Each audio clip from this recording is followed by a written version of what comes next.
Hello everybody, welcome back to the Toy Box. Old School with you here along with Aladdin. And I've got to start off by letting you know this is going to be possibly a very... incredible. Thank you.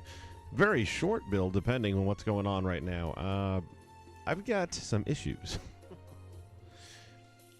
If you've been watching these recent streams, I've had things lock up and never used to happen before. Well, this time, earlier today, I actually built the set for this video, and all we were going to really do for this was show some ideas on how to put logic into it. It's based off of the idea that Papa H did for his holiday submission, and it was the 2D generated game that very much resembled and felt like the old Aladdin game for, I believe, the Super NES. So all that having been said, thank you for the like. All that having been said, I had the map all done, and it was looking good, and I was happy with it, and I saved it, and it didn't save. Almost as if there was no room for it anymore, which I know isn't the case, but okay. So I went and deleted some toy boxes that I know I'm not going to go back to and have a use for, anything like that. And while I know I'm also kind of up near that magic number of where you can't really put too many more toy boxes in, I also know that I've got room for some. So all I'm going to do really quick is just throw a few buildings down here and try and save it, and make sure it saves this time, because I'm not going to invest all that time again. Very disappointed. It came out really good, but I usually learn in moments like this that the second one will be better than the first. But not if it won't save. And I purposely didn't stream the build of that one because I just wanted to do the logic, and I figured it'd be a shorter video, and with the holidays I know people are kind of crammed for time. So let's see, we'll start it about here, I guess. Oh, wrong one though. Don't want fantasy, we want the... Was it in the 4s?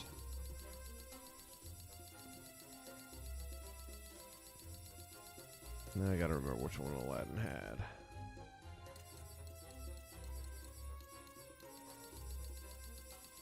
Well, it's not the 4s. Which one was it then? Oh, we'll figure it out. I don't think it was the 3s either, though.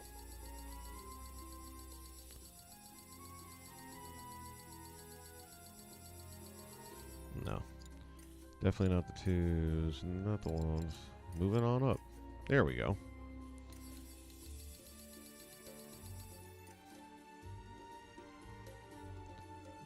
Blocks over there.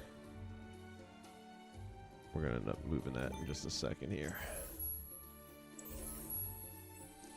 We'll just drag this up front here.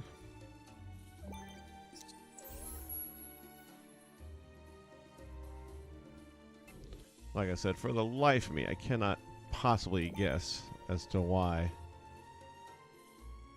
it wouldn't have saved.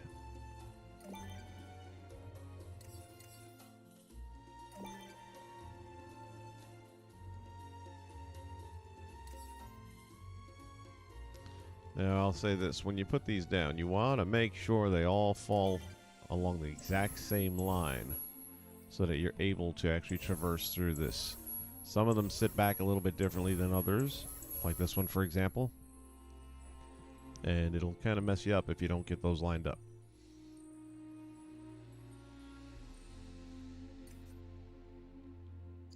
We are using the Aladdin power disc for this one. And then we're going to throw in some terrain blocks here. We want the long narrow ones, and we'll replace this first one with one of these as well.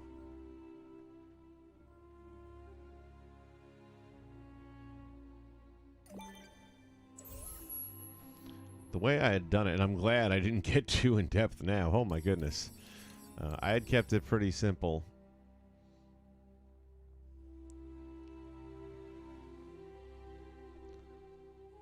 And basically each one of these is a level that gets progressively more challenging. At least I try to. So essentially there are 3 stages to completion. If I could go down 4 or 5 if I wanted to, or more. But I just thought 3 was enough to get that vibe back and, you know, do a build that wasn't going to take forever. And again, I like to do stuff now that's I've had more people in the last probably year reach out to me to say that, you know, they just got the game for their kid. They got a used copy maybe or something like that on eBay, whatever the case may be, and didn't realize that you don't just like have the ability to download the content anymore. So I've been trying to come up with builds that are simplistic, that anybody can do, and this is a good example of one. And at the same time, you can do it with your kids and have fun with that. And that's one of the biggest things about the game that I think they missed the boat on by giving up on it so easily. There was a definite factor to this game that no other game has. And it is that it really did bring families, an opportunity for families to be together and play in a game. Especially young or younger kids.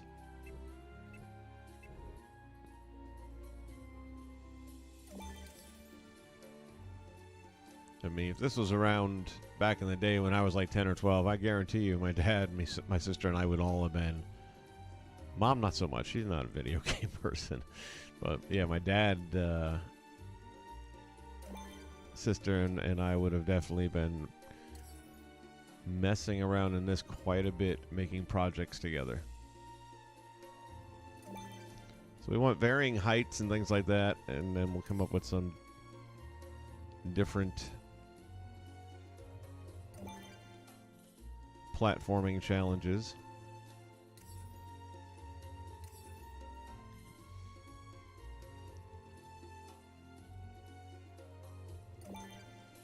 I really can't figure out why that didn't save. And there was another moment while I was building it where it looked kind of sketchy, like it didn't save, but I was like, nah. And then it was there, and then now it's not. So, it is what it is. Or it isn't what it isn't right now.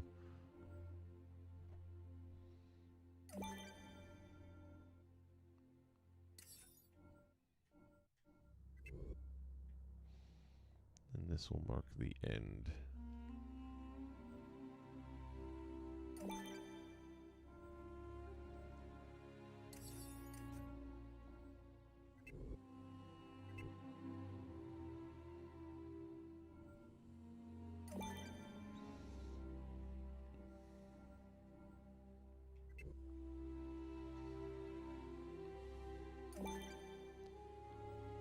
Alright, so like I said, before I get too deep in this build, Jackson Brown, how you doing, buddy?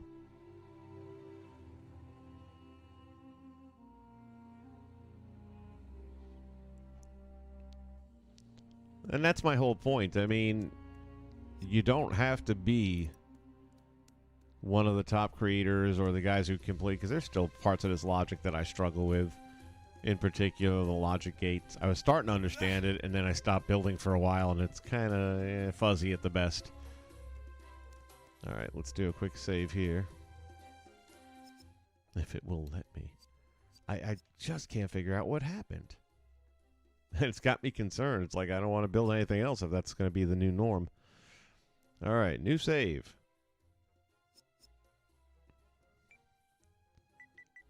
I mean, there's nothing wrong with the word Agrabah, is there? I'll tell you what, let's go. It would have given you a warning, though.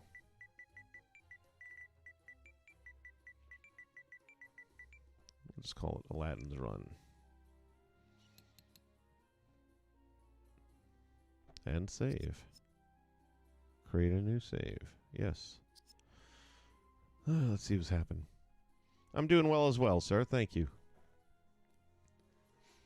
But yeah, you don't have to have an overwhelming knowledge of the logic in order to make fun games to play on this thing. And most of the logic comes... the way I was working it, every time I made a toy box, I would learn 2 or 3 new pieces of logic, and then I would use them. And then I'd try to use them several times throughout the game just to, you know, help make sure it sticks. And I find that repetition is the key to good memory. Which is why logic gates have gotten away from me again. I kind of get them, but I just... Man, it's they had that guy Dr. Logic Gate a while back there, and every problem somebody had to him was, yeah, use a Logic Gate. Use a Logic Gate. And I'd like, I'd like to, but man, confuses the crap out of me. I have one toy box. I was just going through all of my toy boxes a minute ago to see what I can get rid of. And there's one that somebody built. And it's still to this day one of the best games that I've downloaded out of the created content. And when you look at the logic in the back section, it just makes my brain hurt. It is like 75 logic gates, all lined up in nice little rows. And I'm just like, holy cow. All right, let's see if we can load toy box, saves, Aladdin's Run. Now again, it was doing the same thing earlier, and it's there. But then when I just signed on now, it's gone. All right, so here's what we're going to do. We're going to shut down Disney Infinity. And then we're going to reload. And we're going to see if that happens again. The good thing is the second time around, it'll go a little faster because now I've already tested out several things. So I know about my cameras. I know about... and this was actually a really good project for me to work on. Not doing 2D, there's a lot of different logic, again, that I had never really used before. And now for the camera aspect and using path creators for the 2D makes me realize how I can, going forward with the projects that I'm now working on, makes me realize that we'll be able to use that in the new projects as well and get some really good camera shots.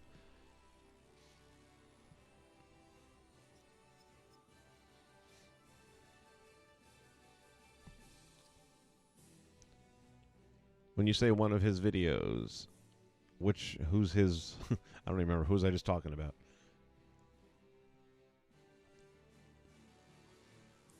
I only asked because I was going through a whole laundry list of them just a minute ago, and I've got a few of them, and I got to showcase them.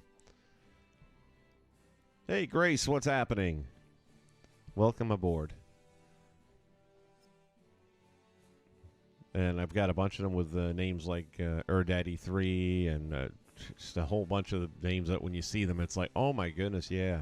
Because these are the people that were contributing all the time. They were always winning top spots in the challenges. All right, let's see if it worked.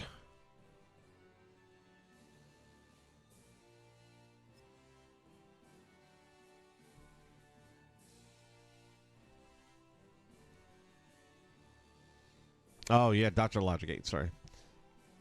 All right, well, it's there. I don't know what happened. It's freaking me out a little bit. It's like, I don't know if I want to pour myself into this thing and then have it delete itself again, but we're going to give it a shot. What the heck?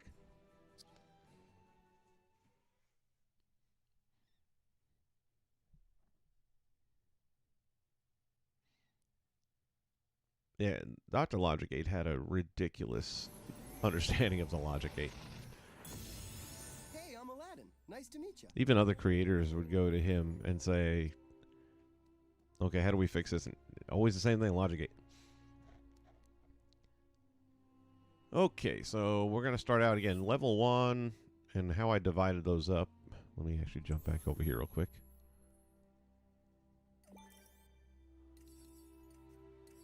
Had a couple of different things we did here. So we would separate a level.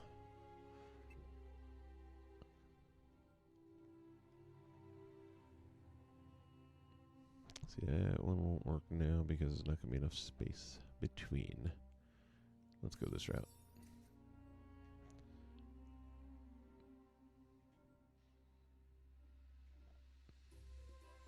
You got to remember through the side scroller, you're only going to see these views of it for the most part.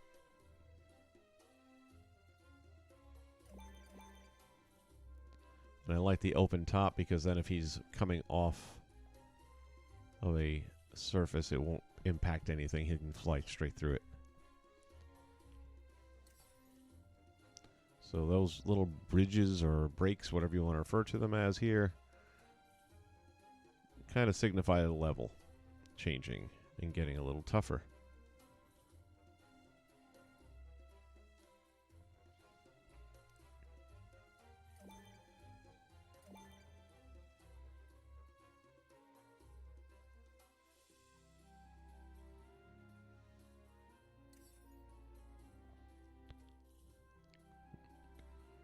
And we've also got to remember that we've got to be able to get through there on a line. So I think I'm just going to stick with this one.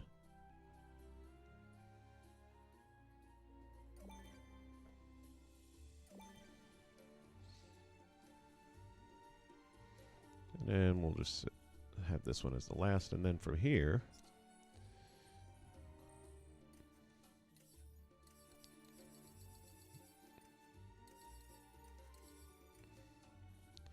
I had a staircase set up.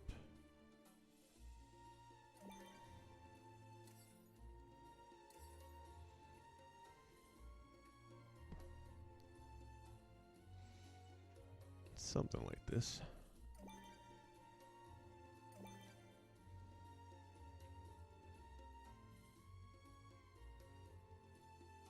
And then we'll leave that one open. And again, you're only going to see the front side, so I don't have to worry too much about the back.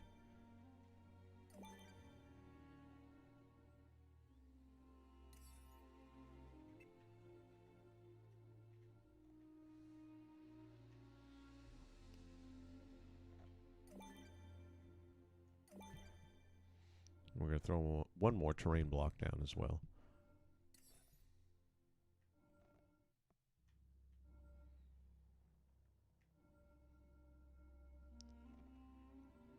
Okay, we're good there.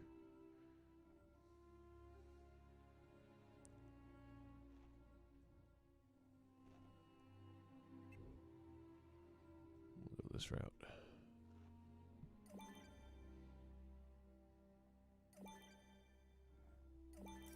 Now we're going to build a base for the castle to be perched upon.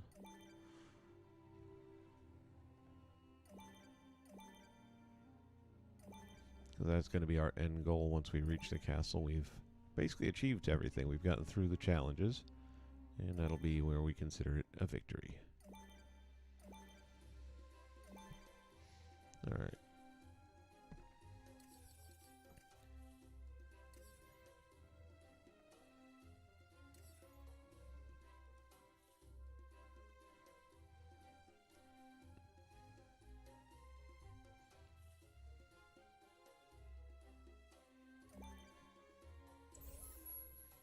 Let's see.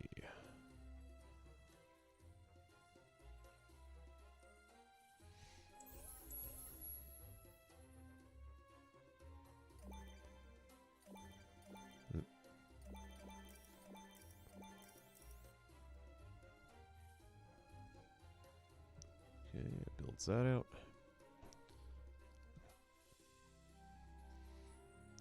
And once again, all we're really looking at doing here, and I guess I can turn this around if I want to. Which way looks better? This way? I'm gonna say that.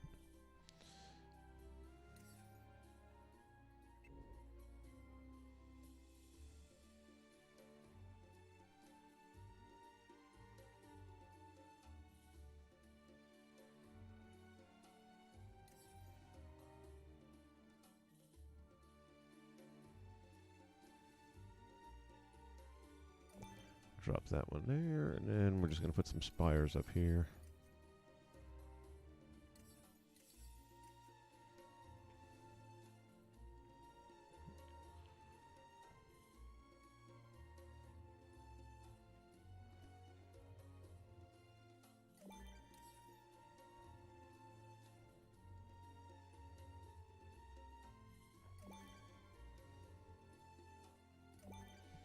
And that's good enough.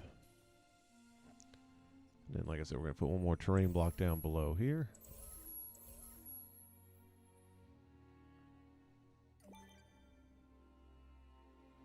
Thought I themed that, did I not?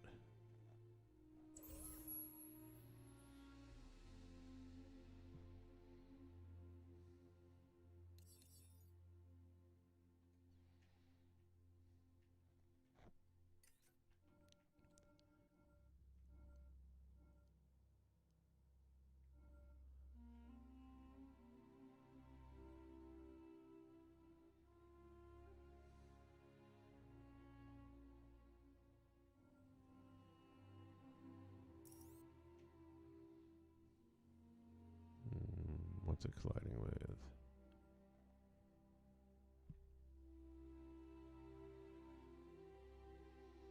Uh-huh.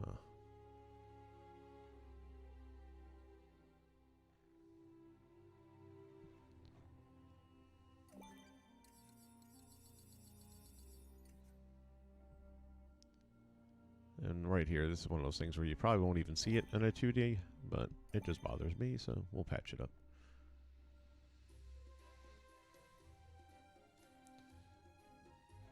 And let's go ahead and texture this.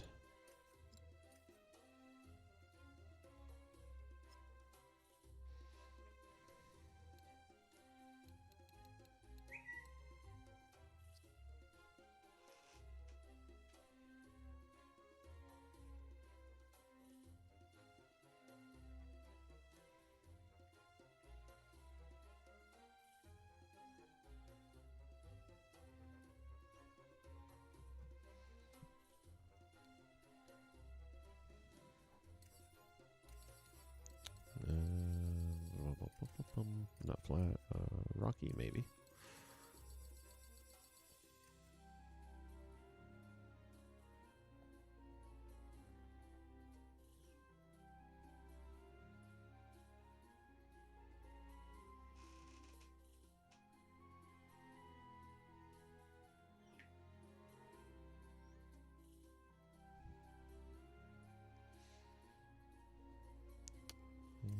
What else we got here?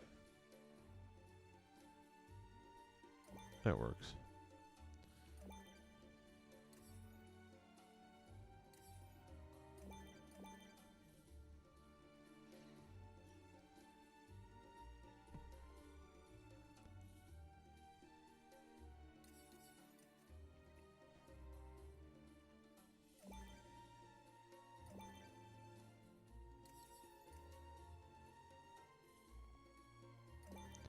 Let's fill that out. And again, the game's only going to go to about this point anyway. All this stuff down here will get lost in the fact that you're not going to even see it.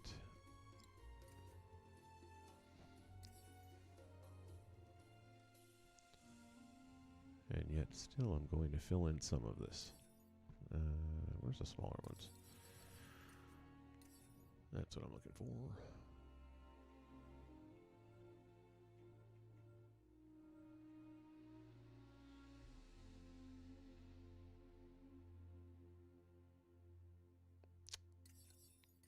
Let's see something else here before I go that route.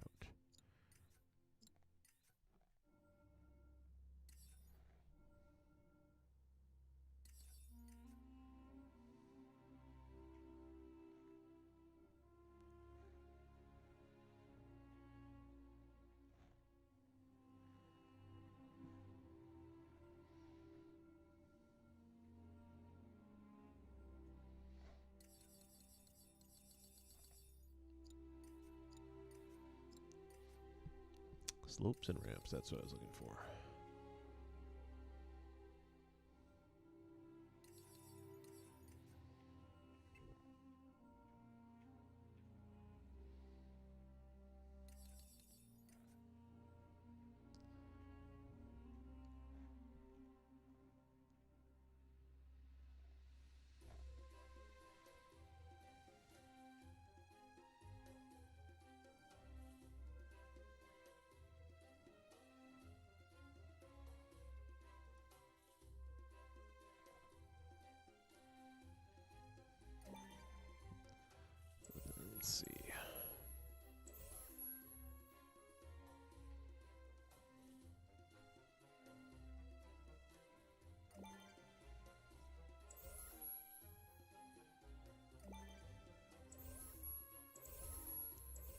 Still got to come further forward.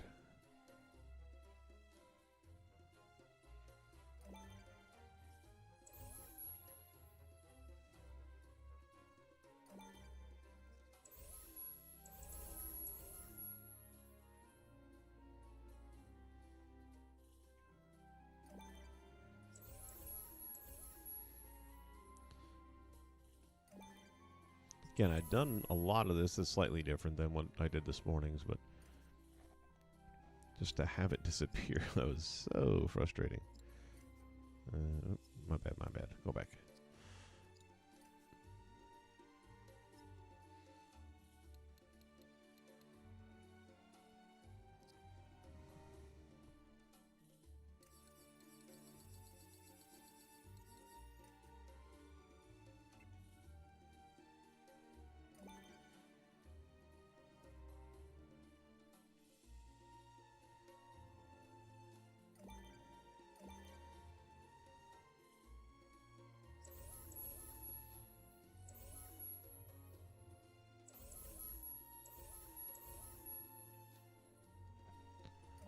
That one up there for a minute.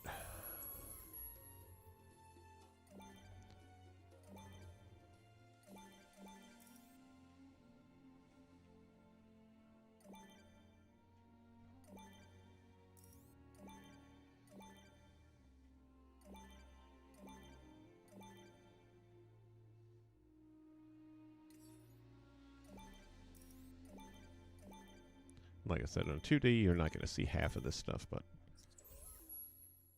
I'll know. And I just want to have it there, so.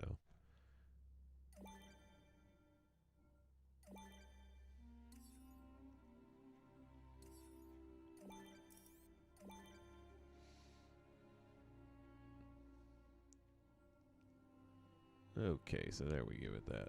That's good.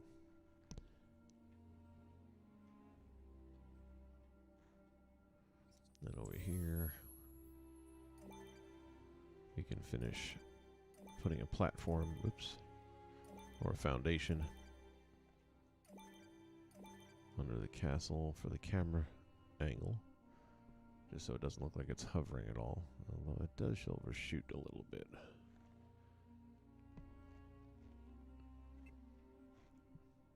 How's this gonna look here?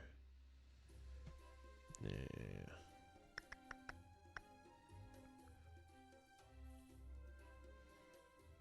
Might just have to say, that's just the way it is. It's good enough. Good enough. Okay, so now, that's step one. So again, our first portion of the challenge is up here, which will be relatively easy. Then it's going to get a little harder here, and it's going to get a lot harder here. And we're also going to have enemies jumping in, trying to knock us off and crazy stuff like that.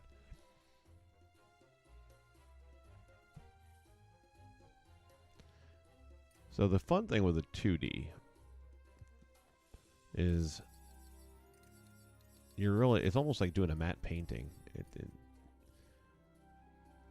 You have to think about what's going to be seen in the background and how you can fill it in nicely so that it covers a lot and at the same time gives it a lot of depth of view. So in this case, I'm going to use mostly the longer structures, and these don't have to be quite as lined up because there's not going to happen anything, nothing's going to happen here other than it's going to fill in the in-between parts of the build. So it's not all hollow right to the sky dome. And let's go this route here.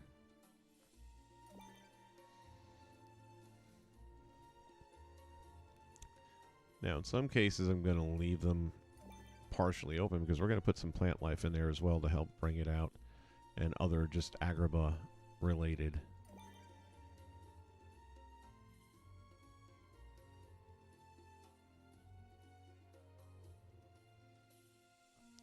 I think I'm going to go with a small one here.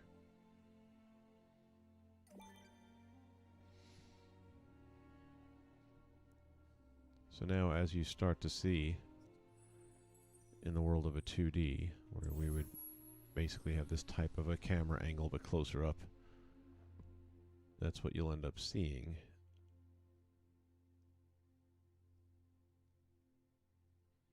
So far. But like I said, we're gonna fill this up a little bit more. And to help us do that,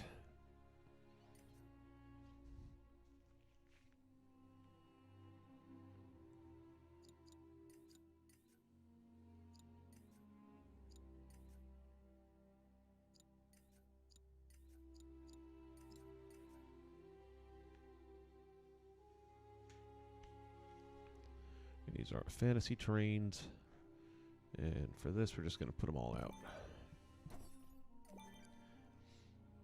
Because there's plenty to be used here in a 2D that's going to really make it pop, and it's going to make it look good. And anything you can do to help flesh this stuff out a little bit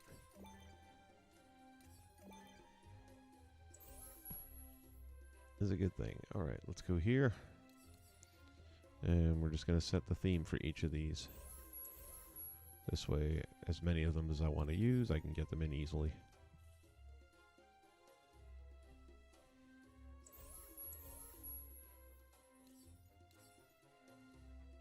These marketplace ones are really cool.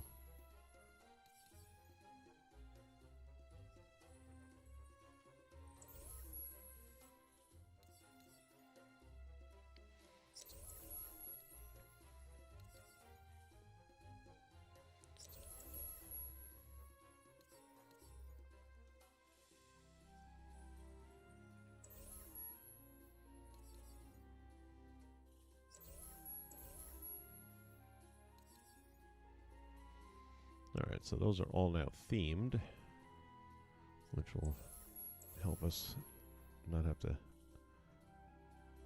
put all the guesswork into where's what.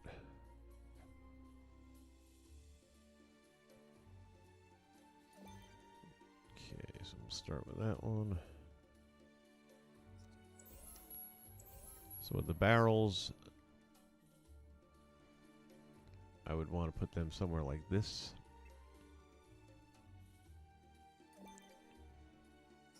And then as you're doing your side scroll mission and you get to this part, you're going to start seeing that in the background now. And it kind of just bleeds through those little areas of open opportunity. As for these guys, you can do a couple of different ways. But what I found was actually working, and I thought it looked cool, is every so often, not too much, because it can get overwhelming pretty quickly, but every so often I would just sprinkle one of these in.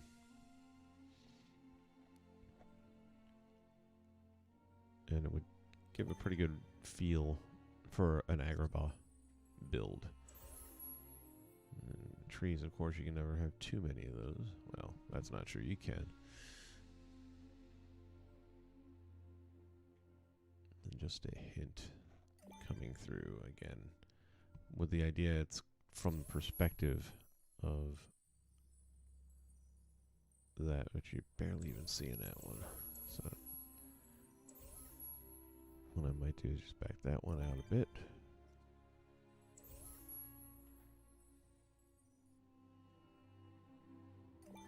And put that more in between. So that also gives it a little bit of color as well. We got these little jars here we can use. You don't want to do too much in the front because it is going to eclipse your character at least a little bit. So if you keep it simple, it'll just add some texture, and that's all you really want.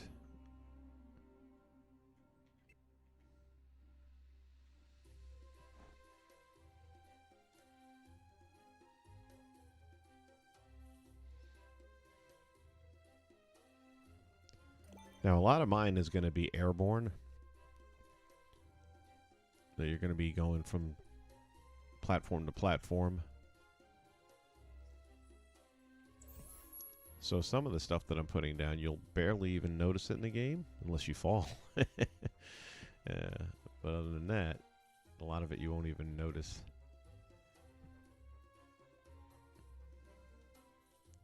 Slide that down a little further.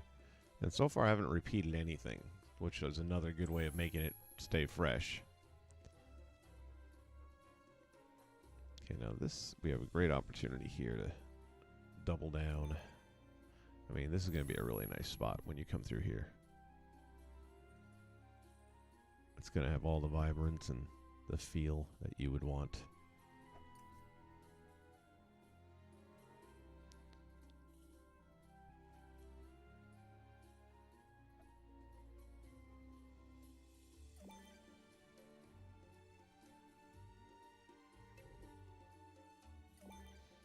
Even when we do use a piece multiple times, try to get a different angle on it, which in itself makes it look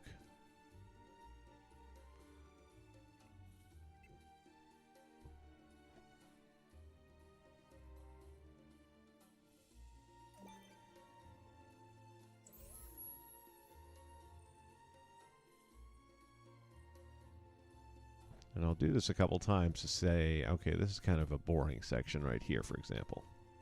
So let's figure out what we can throw in there to make it pop a little bit. Same thing there, it's a little bit dull.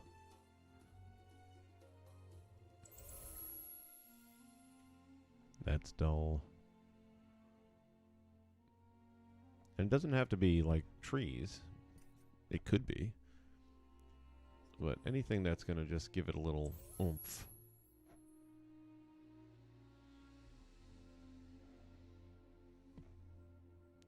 That's a pretty large item to be putting up front in any way, shape, or form. So what I would probably want to do is figure out how I can put this somewhere in the back.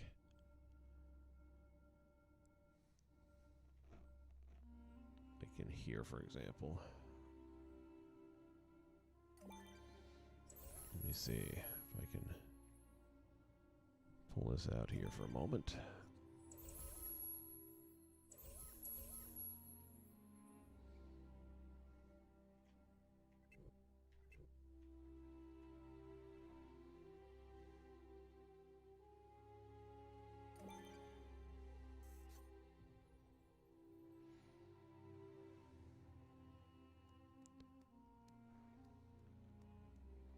Yeah, it's not bad.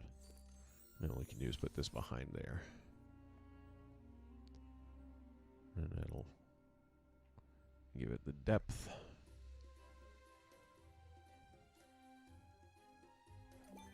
Boom. And look at that. Just like that, now all of a sudden it's got a 3D texture feel to it, even though it'll be 2D. And it just gives it a little bit more. At least I feel it does. Okay, so for these tighter areas, we're going to probably keep it simple and stick with trees. Hello. No reason we can't go 3D as well.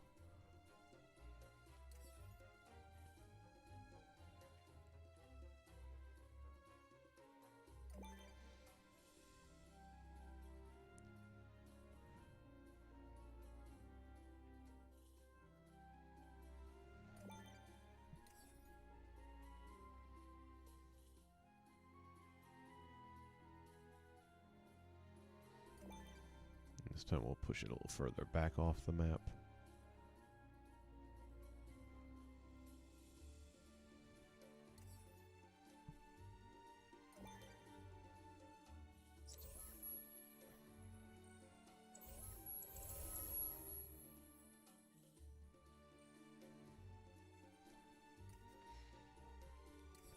Let's see what else.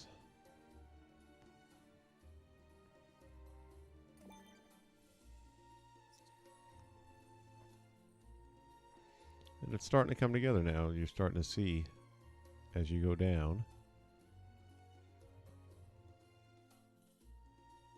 Those little nooks and crannies down the valleys and the alleys.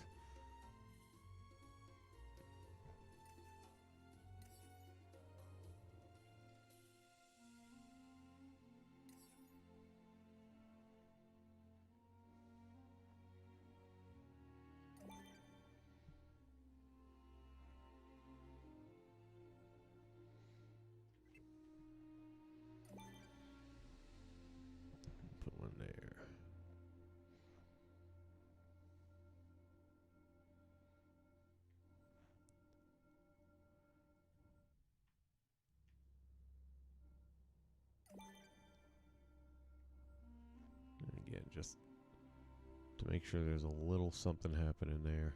Doesn't have to be a full-on tree or full-on object of any kind, but just to make sure that you don't have just a bland, nothing happening alley.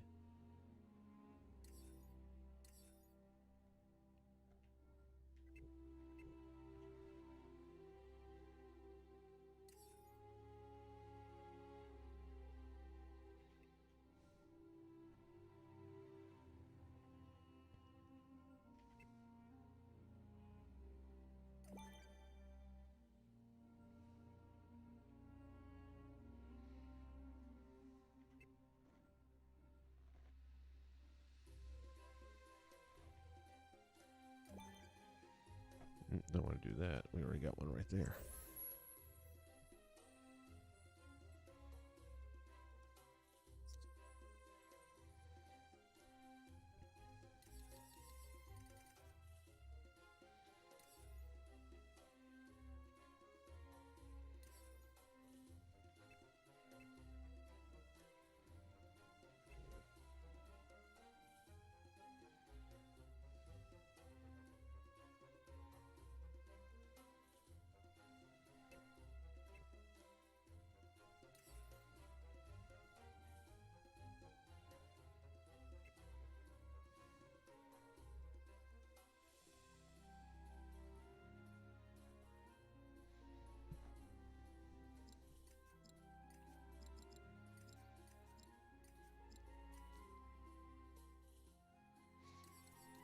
Take a look into some of our other decorative options here.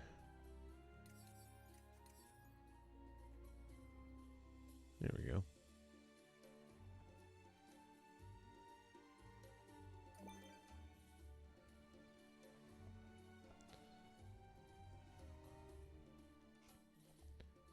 Okay, so now we're going to start doing the challenge part here. There's several things that we can use directly from this.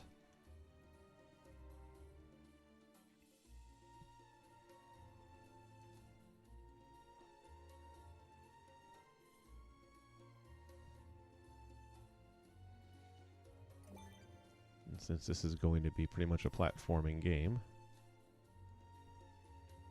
yeah, I didn't use this last time, but I probably should have.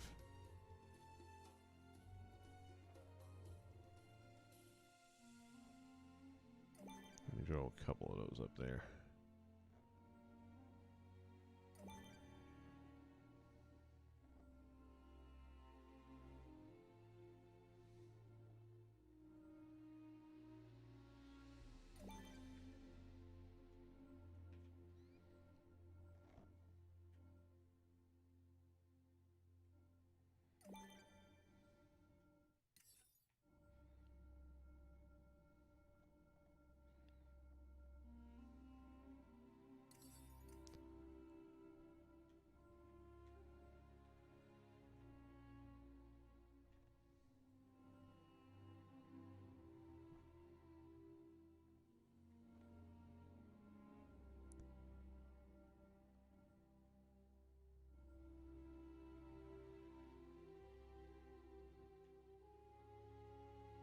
Let's use this on some of the bigger ones here.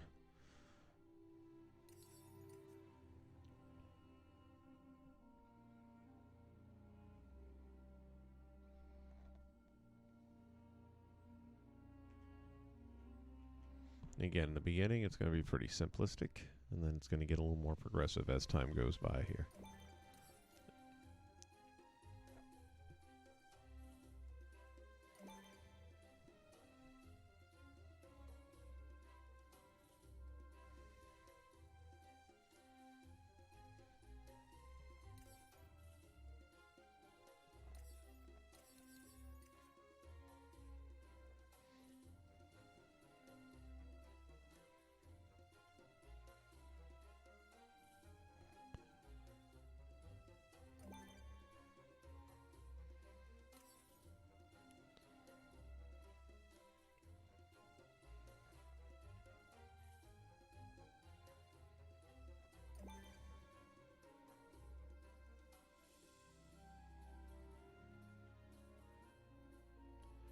By this point, we're getting down to the more challenging.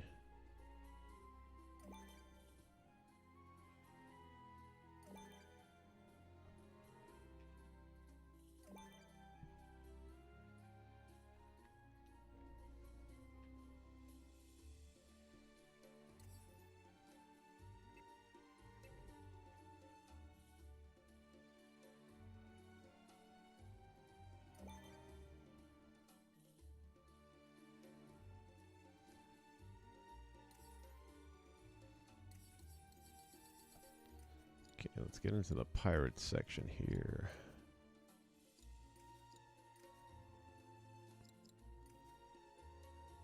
I think that might be here. No. Here we go. Because some of their platforms will also work for the Agrabah feel.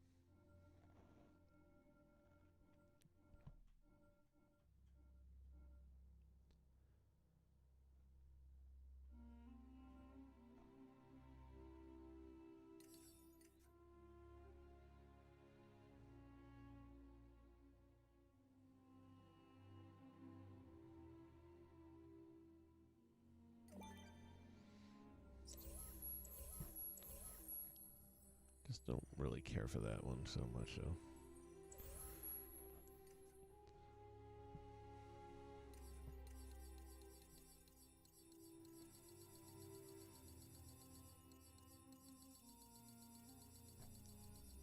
Take a run through these a little bit and see.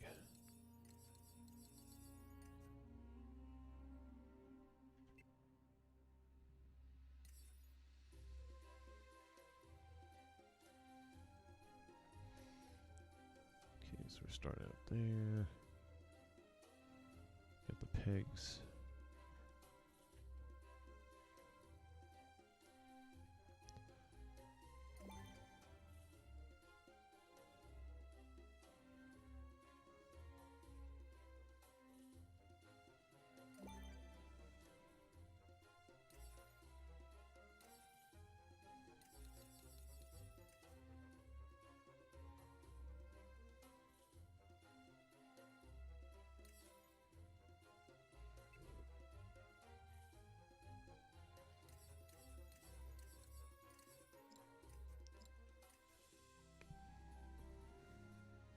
For some reason, I really thought there were more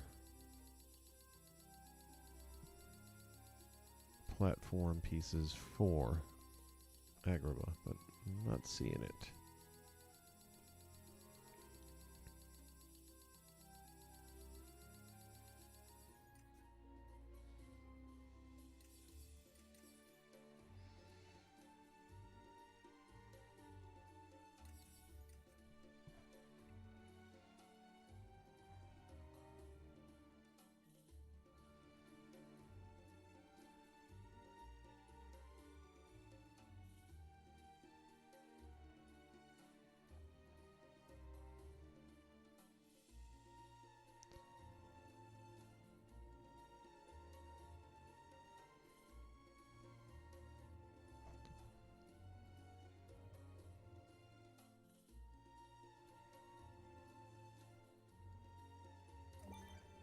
Throw that one there.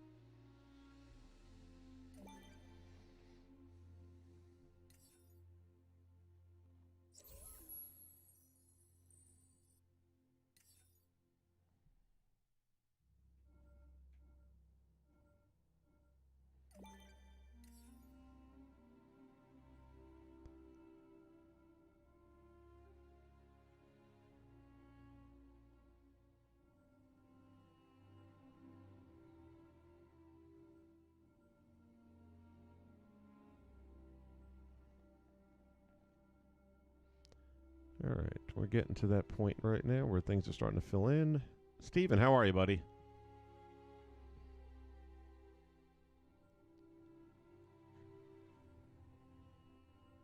Thank you for joining the stream. Appreciate it. Yeah, I think that might be it. Like I said, you don't want to go too much. Now, what we could do is add a little bit more of the fantasy blocks. Specifically these dudes here. Just because we do have a long area here where there's not going to be anything. And too little is not good either, so we'll go ahead and put these two strips down here and here. So that's going to be the majority of the map. Normally I would put those rounded corners out in the front and the sides. On the front, you're never going to see it because of the camera angle. But the sides, you could do that.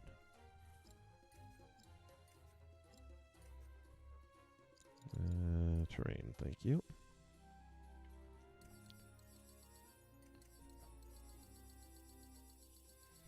And we're actually pretty close to what we're looking for, so I'll just scroll over.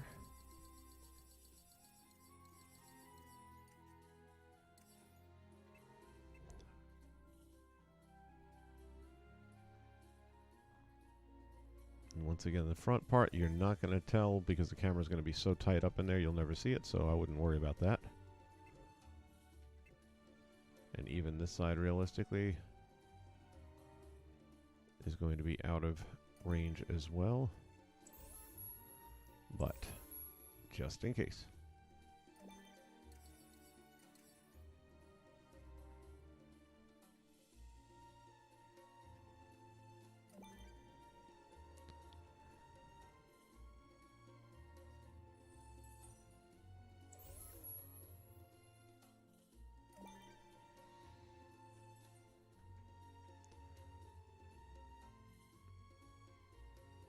And that gives you another quick shot of what it's going to look like here.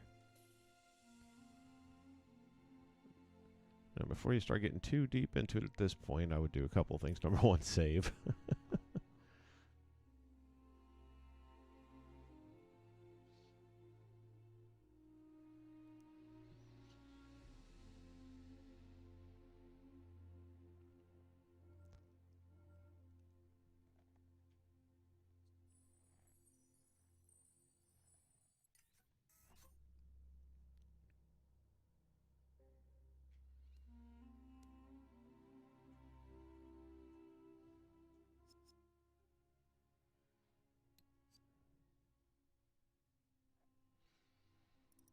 And hopefully it will. Matter of fact, I might test it one more time before I get into the logic. So it's not a new save. We're going to override this one. If you're just joining the stream, all of the stuff that I'm doing now was already done earlier today, and then it just didn't save it. Even though I went through all the same processes. Will it be overridden? Yes.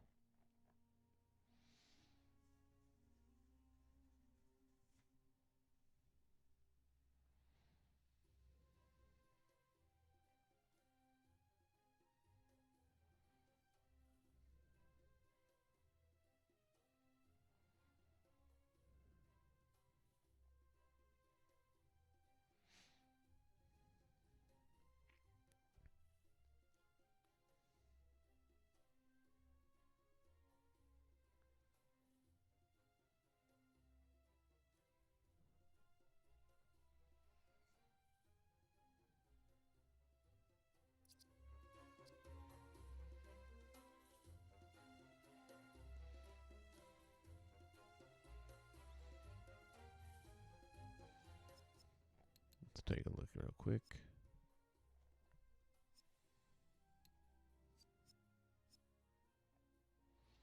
It's there.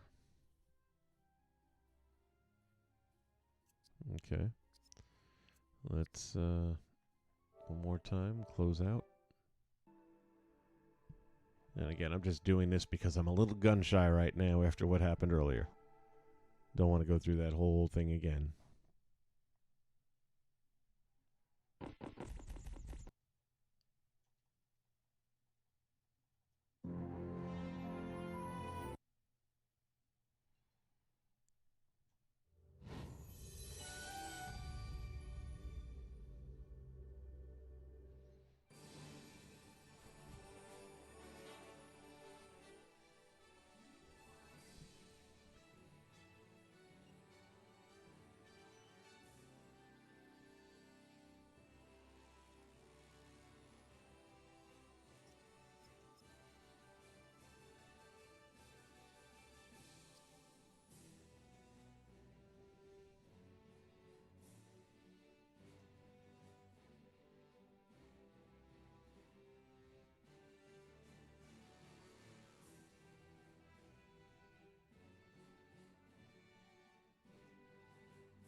Okay. Toy box saves. Please be there.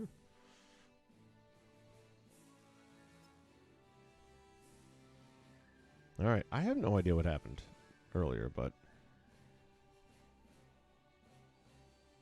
clearly there was a challenge to be had because it did not save. It started to save, but then the next thing you know, when I go to load it back in, there was absolutely...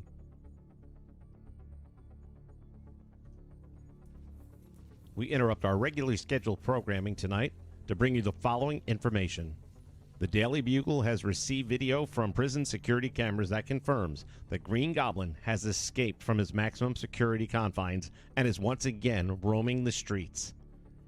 Authorities have said that a prison riot broke out between the Green Goblin and several inmates in the New York State Correctional Facility.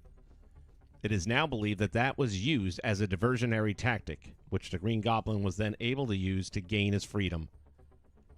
The Green Goblin was serving a 5 consecutive life sentence and has been incarcerated for nearly 4 years. Local, state, and federal authorities are working together to apprehend this monster. We want to be clear. If you see the Green Goblin, do not try to confront him. Call the authorities right away, but avoid any direct contact. We will keep you posted on any new developments in this case. We're looking right now at actual footage that came from that facility that was holding the Green Goblin. And as you can see, he is able to go through any and everything standing in his way. Whether it was inmates or guards, nobody was. If you have any information on the whereabouts of the Green Goblin, please call your local authorities right away.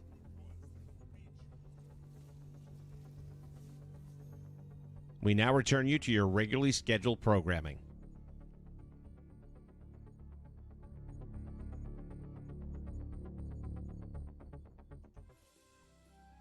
And the Path Creator, as I was saying earlier, was going to help us right now with the TBD. And this is one of those things that did messing around with it. Helped me realize I could be doing my other videos much smoother now. So I'm looking forward to seeing that.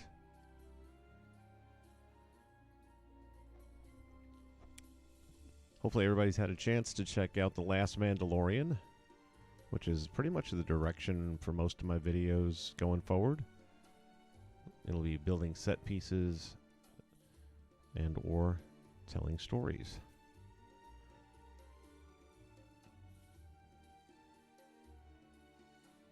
Let's see where we're at here. We want this to go all the way here. Now it doesn't have to go up to the top. This is all you need to do with it.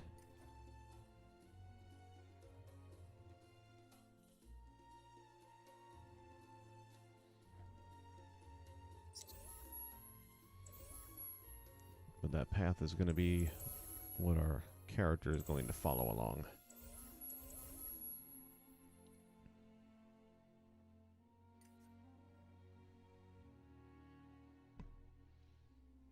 Let's go ahead and put a button in here real quick just to test her out.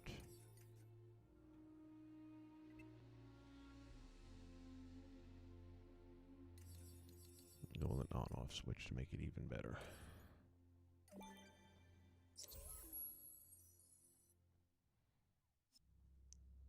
When on,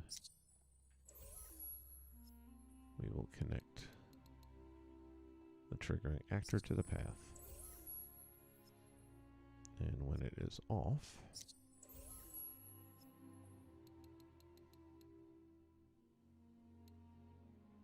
restore 3D character movement. I think that should do it.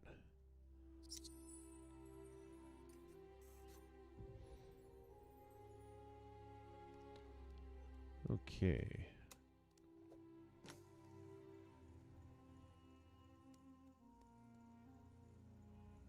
Didn't do it. No?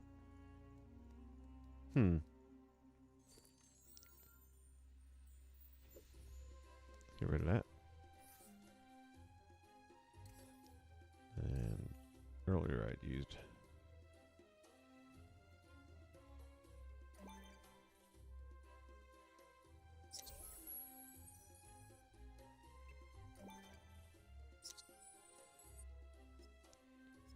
pressed.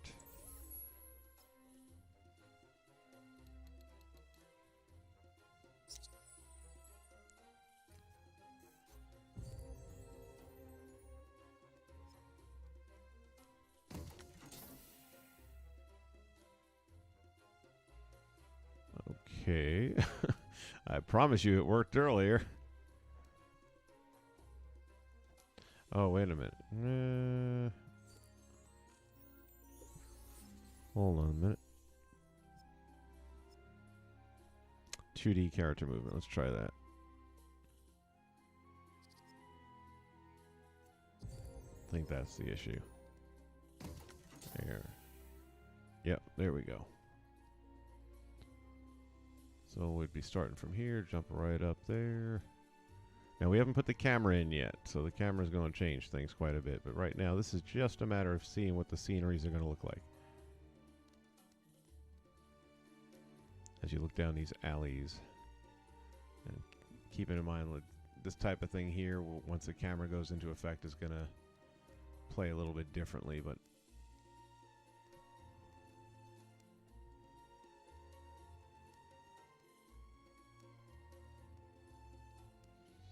now you can see, though, the little things that we put in the background and how it affects the feel of the playthrough itself.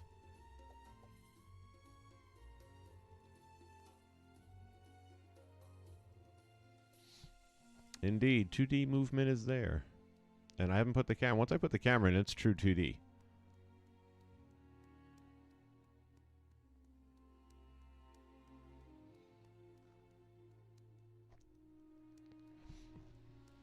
All right, cool.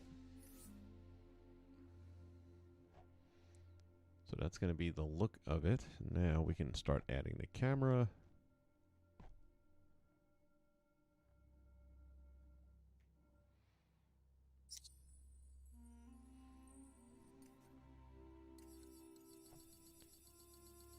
I've heard people recommend the target camera, but for me, I believe this is a better version. Where you place this camera, and I'm doing a lot more camera work now because of the videos I'm doing moving forward. So I'm really experimenting with a lot of camera stuff. It made a big difference in this morning's version of this build. And if you're just joining me, Bowtie Guy, welcome aboard, buddy.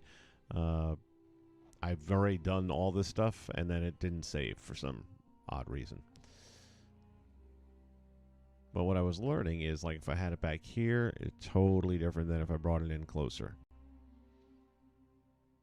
And then there are the actual settings inside that make a difference as well. So a lot of things to be toyed with when it comes to the camera. All right, from here we want to go to logic connection, I believe it is.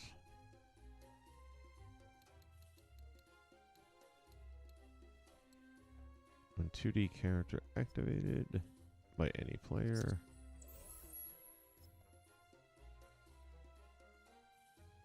Activate.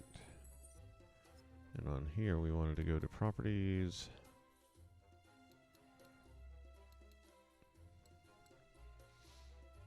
We want to follow. You can do the cut's the only one that seems to really work. I put fade in. Swing doesn't work anymore. That broke a while back apparently, and they never fixed it, which is unfortunate because that's a pretty cool effect. You can put it in yourself manually and just put a path creator down, but that's the only way to get that effect now. Viewer point, we want it to be all players, even though it's only going to be one. I hate the glow through, that's off. And then here you can mess around with this a little bit, and I believe I'd set mine on 50.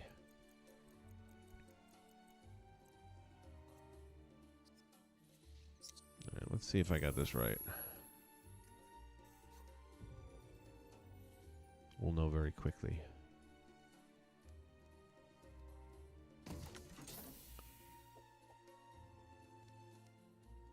Okay, so we're super close up right now, and I don't want that. And this button won't be there much longer anyway.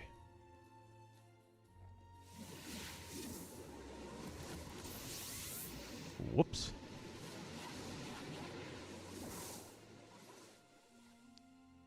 Excuse me. There we go.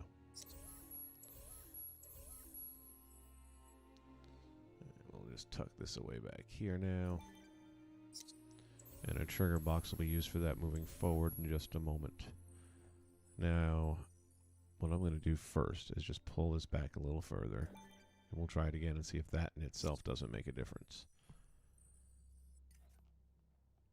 And let me get a trigger area here.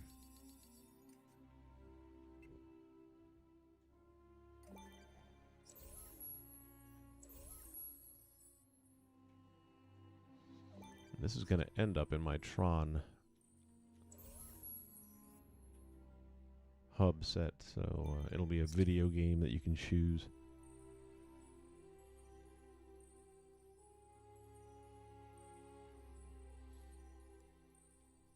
I'm going to have to check that one out. Mario Bro.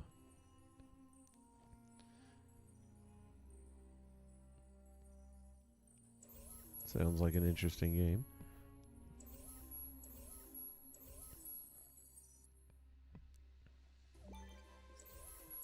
There. Bring that down, doesn't really matter, but. And then whenever entered by player any, it'll press that button.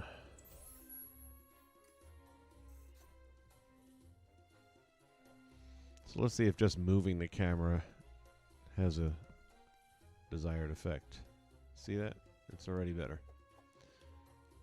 So, good to note. And again, you can see how some of these set pieces being there just adds a little, I think adds a little something there. Were there pegs here? There are, okay.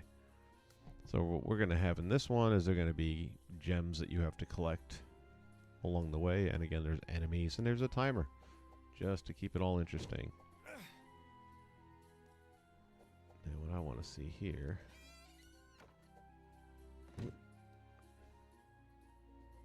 Open, please.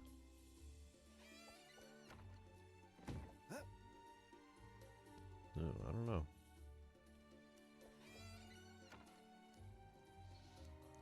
I need to be able to get to that window. Some of them I guess you can, and perhaps that one you can't.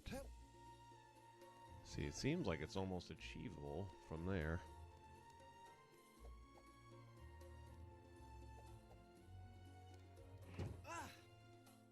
No, it won't let you. See, this other one down here will. And I can still work with that. I'll come up with something. Is there anything else here I needed to hit? We're still going to put some more stuff up there. There's too many empty walls. We got plenty more stuff to hang.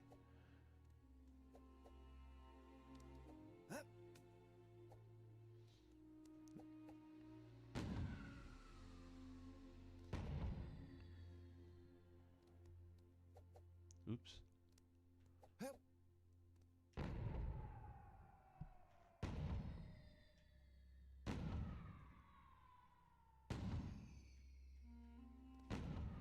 Whoa.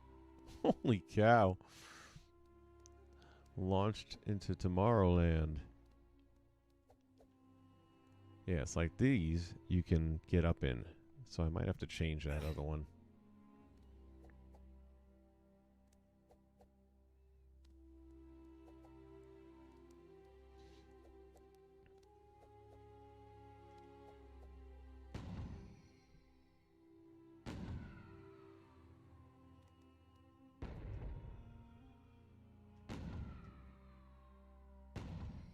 What happens on that one? Holy cow.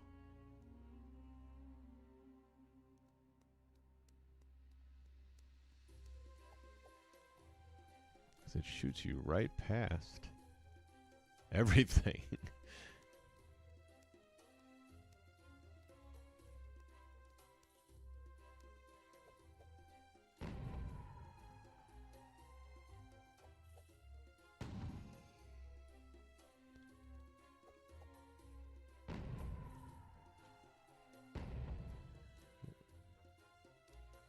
can't get it. Oh, there it is again. It's like that one, for some reason, is crazy. Let's see.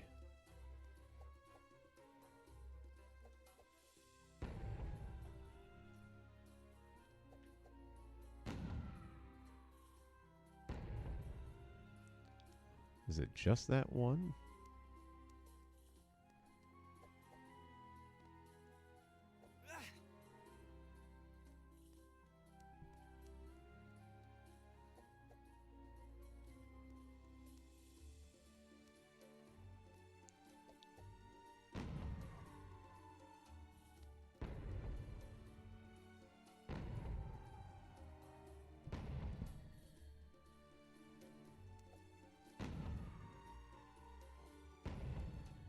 Can't get him to go.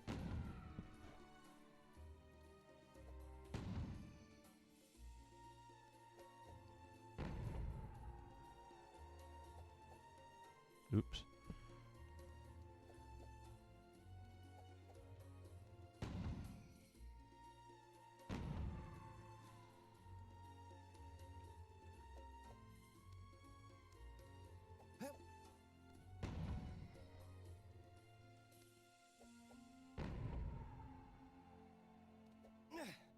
Gosh dang it.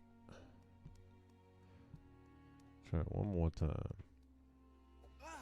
I just want to see if any of the other ones are going to act up like that.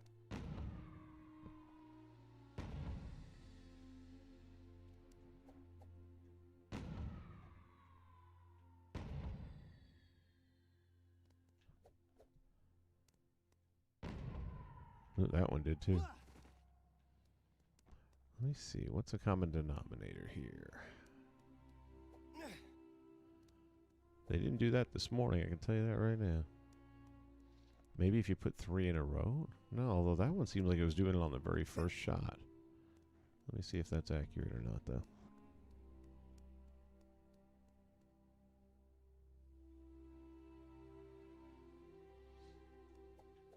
Yeah, I've got to admit, when I was watching him do the whole Agrabah thing for 2D, yes, it's not all the time.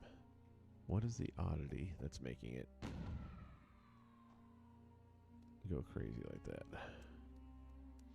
Well, maybe we need to put one less in or something. I don't know. Didn't do that earlier today, that's all I can tell you.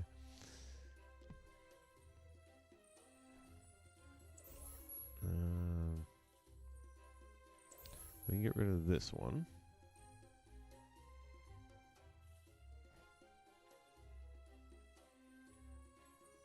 And we'll even get rid of this one because I want to do is put another one of these up in here.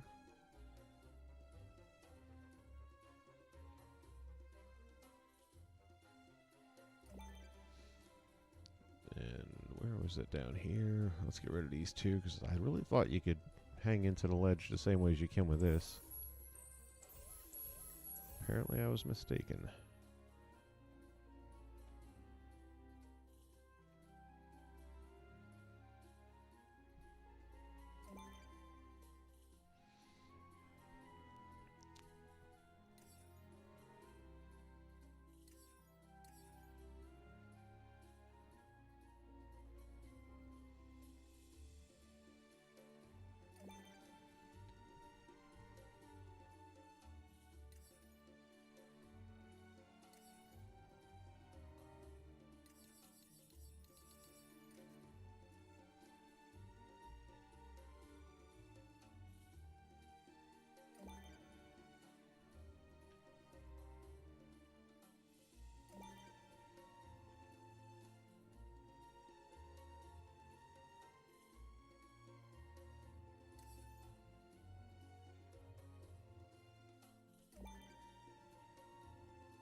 It's a trap.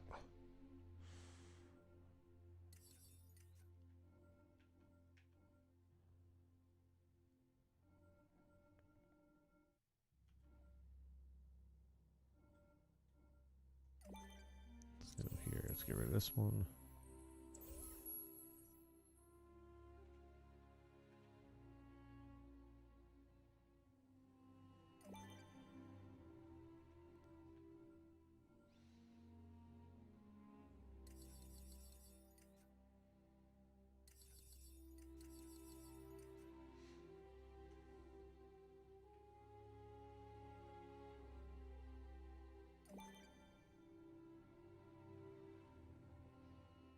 Now, we could make this a mission where you've got to stay off the ground altogether, but I think it's going to be unrealistic considering what other things are going to be coming into play in this.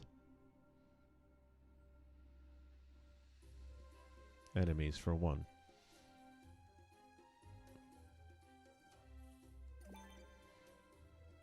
Okay.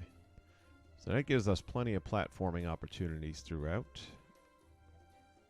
And then as we play through it a few times, we might come up with some... Thank you for stopping by, Bowtie. Get some rest, buddy. Merry Christmas if I don't talk to you.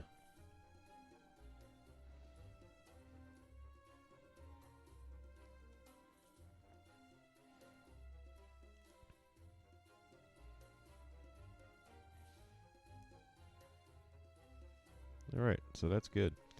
So next thing we're going to do here is we're going to set up some scalable blocks. And that's going to be to help keep the enemies where they need to be. So go to our platforming tools.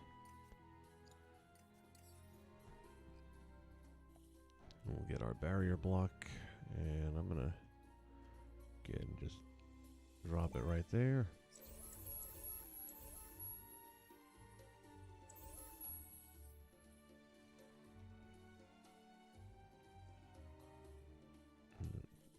I like to make it a pretty thin wall.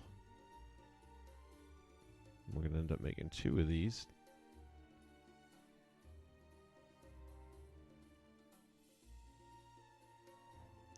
Again, this is going to help us to keep the enemies in a linear combat position. We don't want them just free falling all over the map.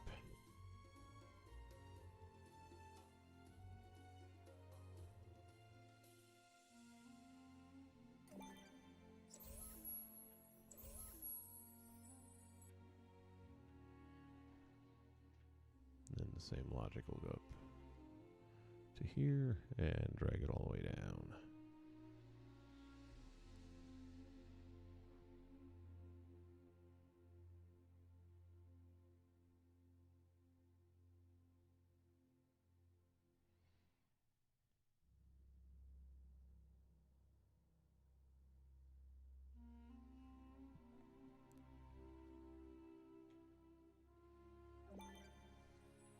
And that should keep our enemies in bounds.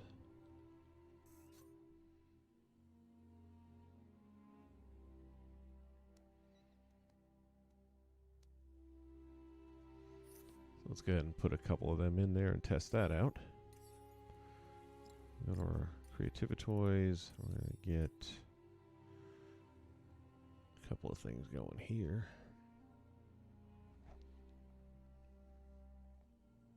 Get us a button. We need a locator.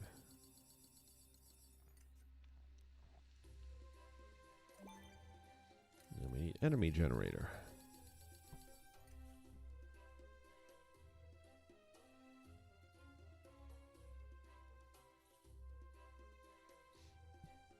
Your way to cheat and win. Well, if you're on the path creator, how is it going to help you any? Because you're still stuck to the path creator. This is just to keep the enemies in bounds. Otherwise, they'd be all over the place. They'd have a huge advantage over you if they didn't have to stay in line.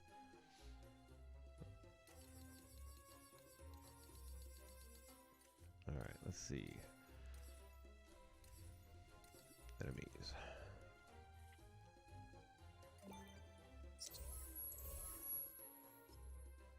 When pressed,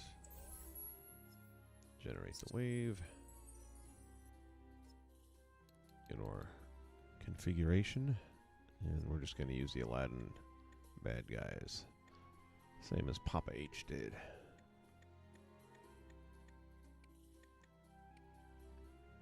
You could mix in these guys. I think that would work, but for the purpose of this thing and the fact that I'm really just trying to make it feel like that old video game.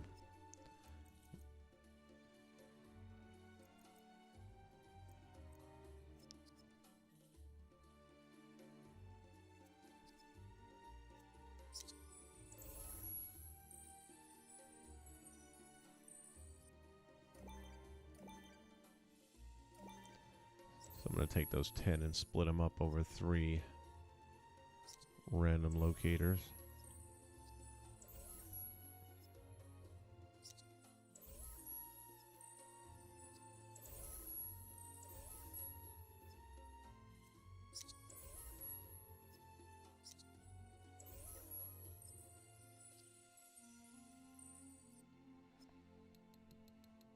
Go to our properties. Random locator, yes. No delay. We're good. And where those little blue tips are is which way the enemies will be facing you. So we'll start here. Make sure he's inside that blue barrier.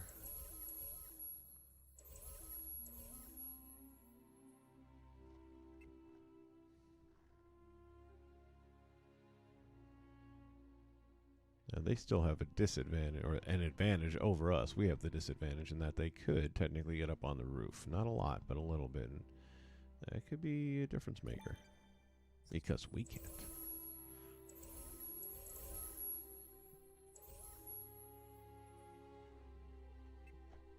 Of course, we could fix that and just move the blue over a little bit more. But let's see how this plays out first.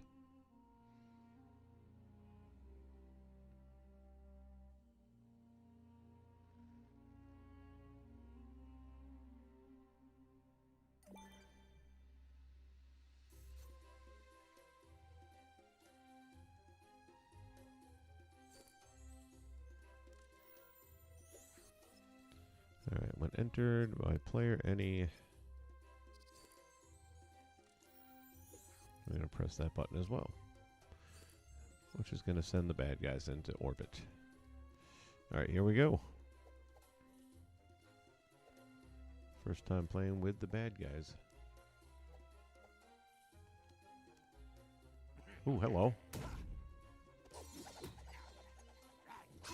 Ooh. Hey, hey, hey. Hey, enough of this.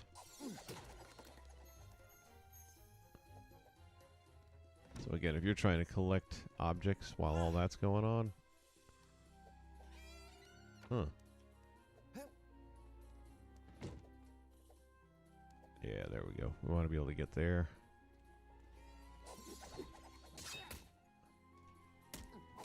Get out of here.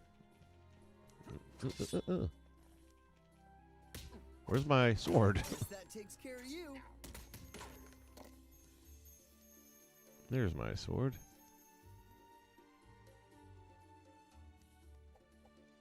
And what we're going to probably do is also have a collector's tracker so that you'll see on the map that there's things to be collected and they're going to be randomized too. So, oh my God.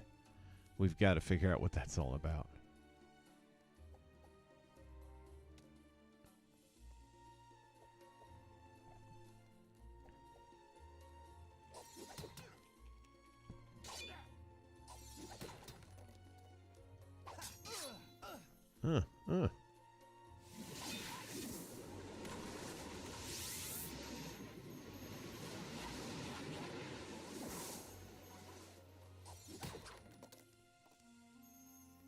Aladdin.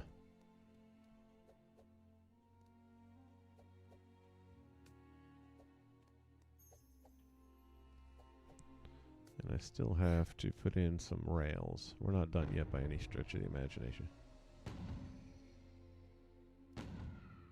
Why is that happening?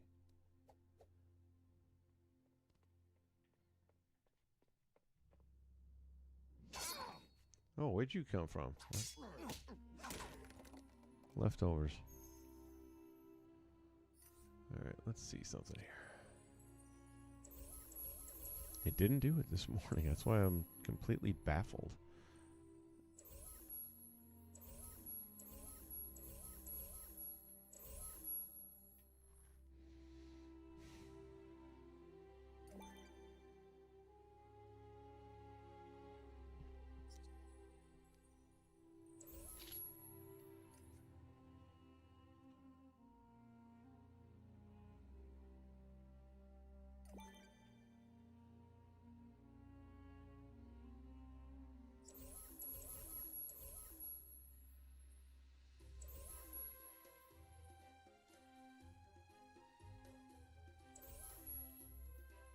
Let me get rid of those. Back to our platforming one more time.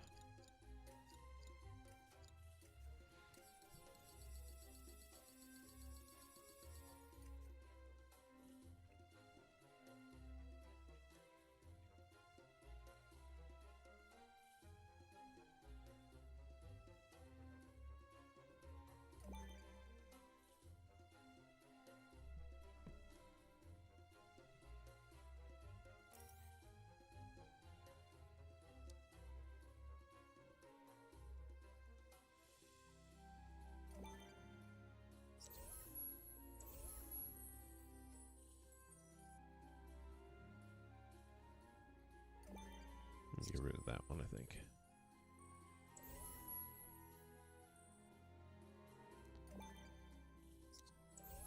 We can also use that as decoration in the background here, which I think I'll put some of that down as a matter of fact.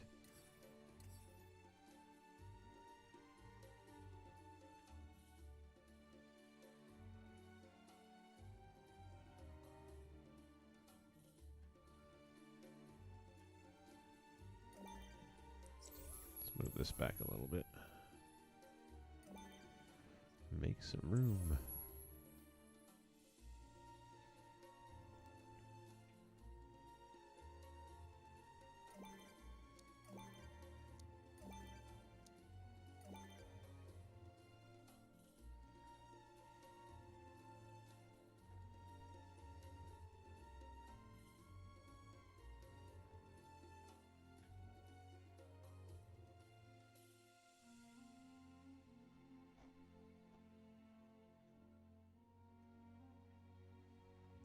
That. Let's get rid of this one.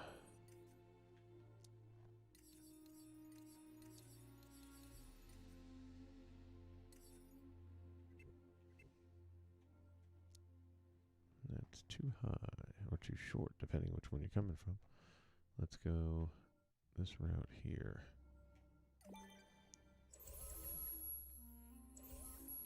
Get rid of that.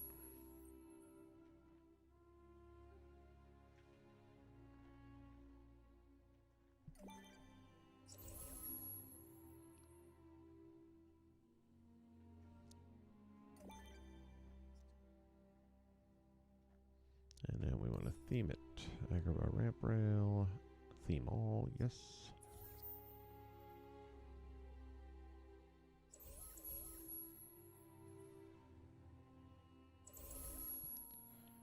That gives us a little bit more to jump through there.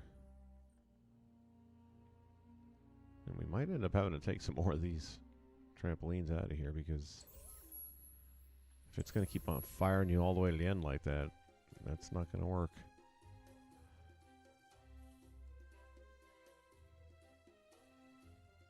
Let's get rid of this one.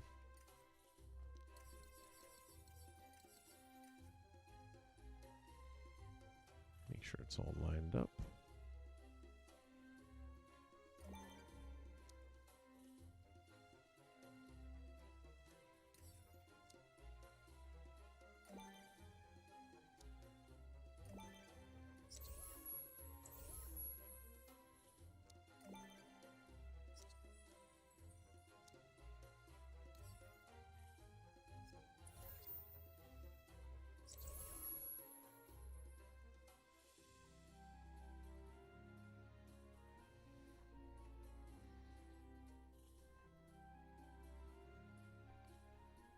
So what I think we're going to do is have, let's say, 5 gems that you have to collect. And then a time limit you have to collect them in. And then be at the palace. And I'll have a randomizer with maybe 3 different options of where gems can appear. So it won't be the same each time you play. It'll be different as to where they're going to be located.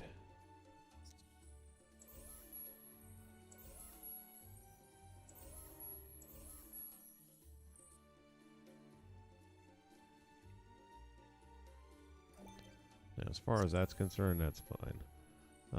What we're going to do now is add a counter to this.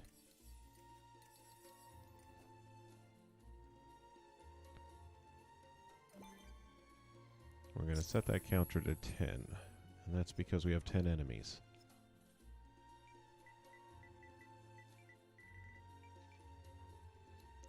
Don't need the display on. And what's going to happen is every time an enemy is defeated,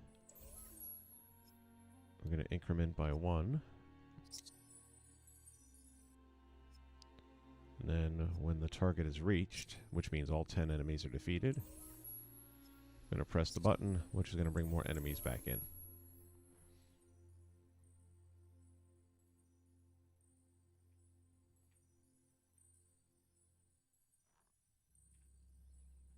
Not too shabby. All right.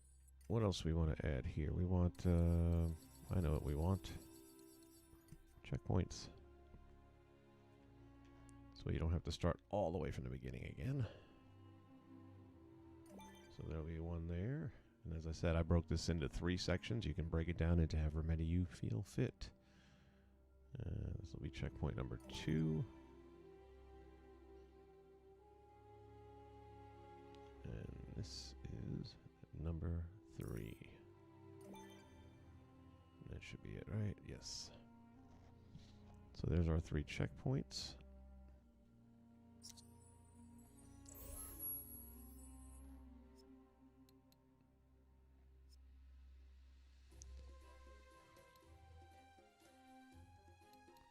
And we can hide that so you don't have to see it.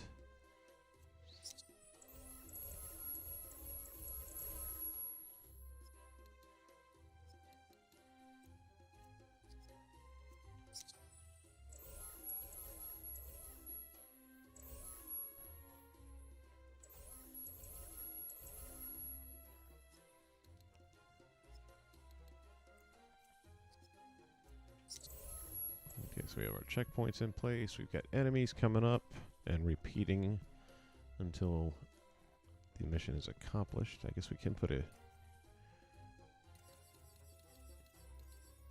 game tracker in. Where's that at? Back this way. Challenge maker, rather, sorry. It'll all go underground down below the surface once everything's up and running. But for the moment, we keep it up here where we can have access to it.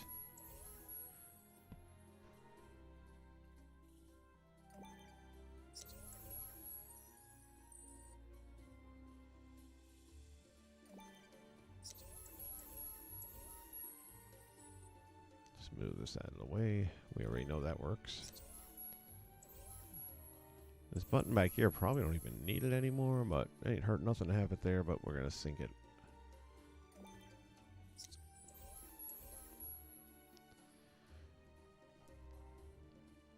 Not really ready to go all the way through with this yet.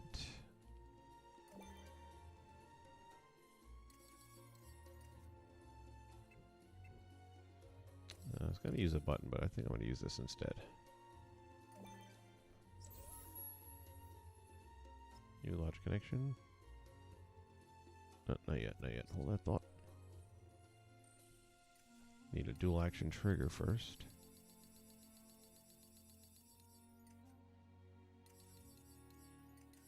I love a dual action trigger.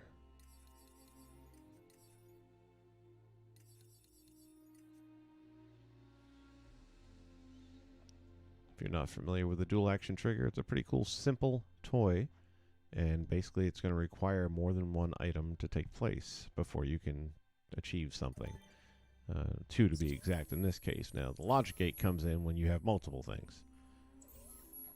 But in this case, by entering this box, when entered by player any. That is going to be my first of 2 inputs. Now the second input is going to be that I've achieved the score that I need for the game. Now, first part of this, I'm going to put this all the way up here because you'll enter this when you reach the castle, by which time you should have already had the gems collected.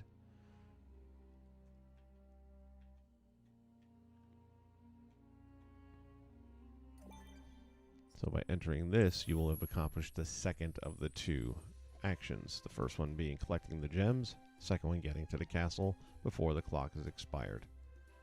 Did we mention the clock? Gonna need that too.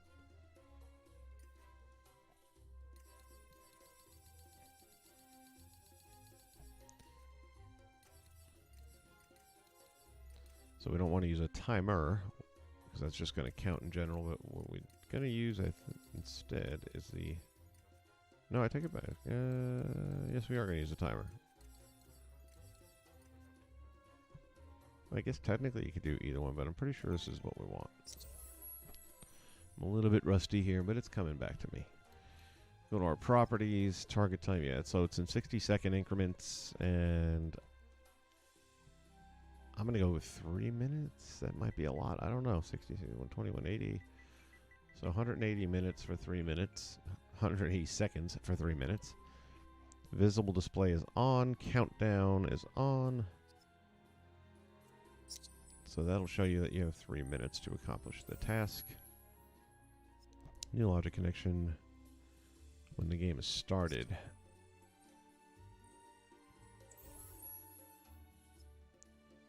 It will start that clock.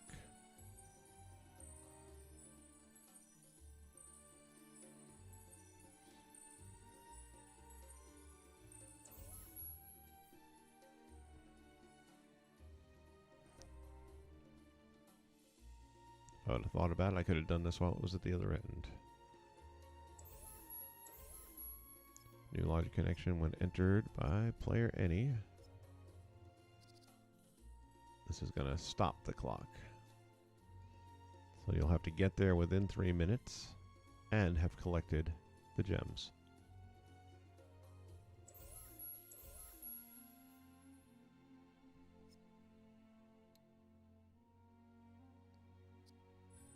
We'll hit pause. Alright, new logic connection again whenever the invite is accepted.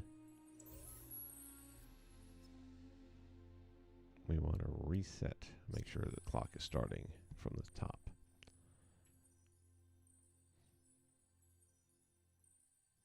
Alright, so this is going to now start the clock and reset the clock.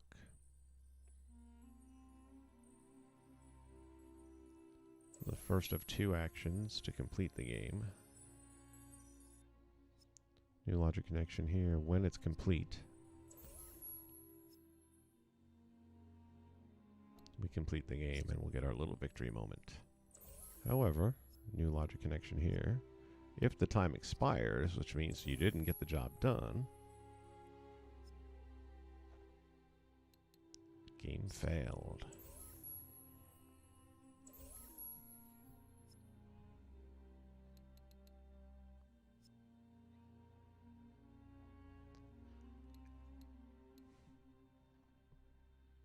Start location.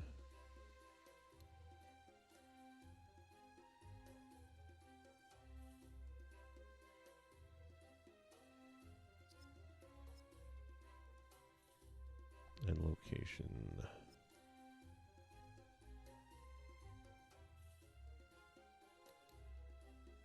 Locator.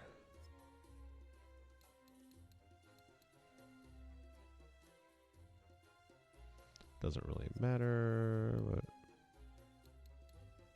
no vehicles or mounts. Okay, we get that.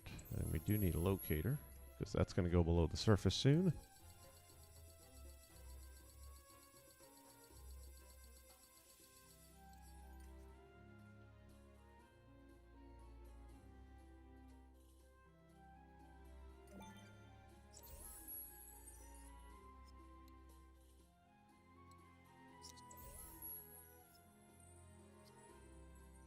And as I mentioned earlier, where that little tip is blue, where that's pointing is where your connected actor, in this case you, will be pointing as well. So you want to make sure you have that accurate.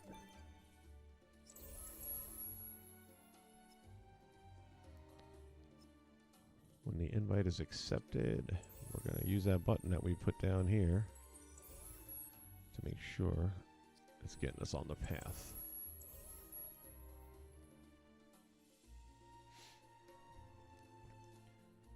Alright, so that leaves us down to the collectible items. And again, we're going to probably have 5 different ones spread out over the course of the map. Maybe a little more than 5, I don't know. Let me think of this through here.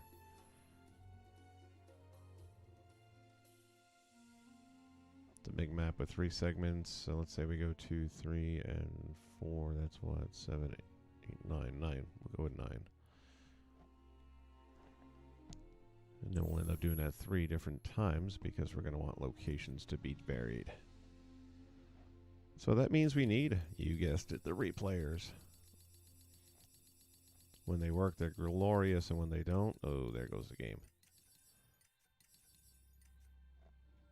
So we're going to start. We're going to also need a counter will work, yes. We'll throw that over there. And we just said our target numbers are going to be 9, so that's going to be consistent. Target count 9. Visible on, yes.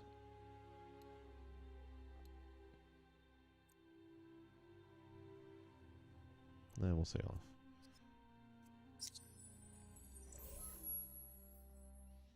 New logic connection. When the invite is accepted,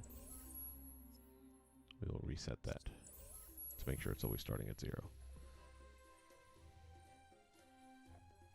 You want to do all that first because as you start bringing in these items, you're going to have to do all the logic already on the fly, and it's going to have to already be in the game.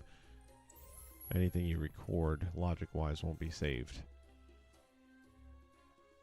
Replayers are good for everything except that. So right now we're going to go ahead and put 9 collectibles down, and it's recording.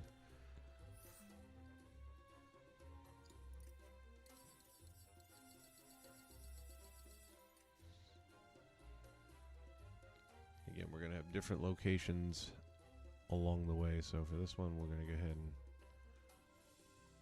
there's 1.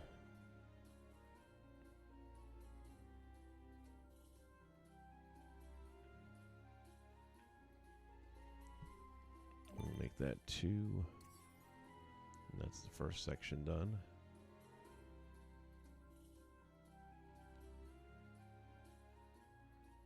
Make that 3.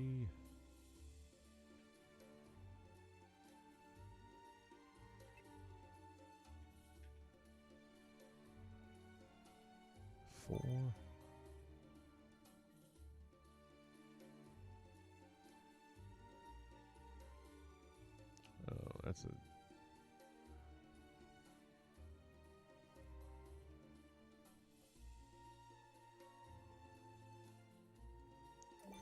There's 5.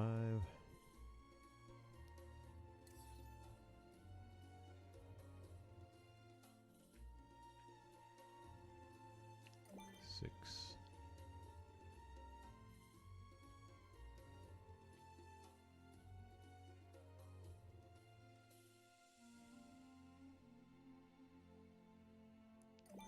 7.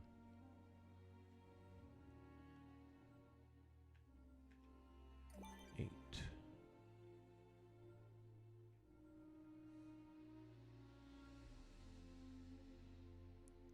was really hoping I could get that thing in there.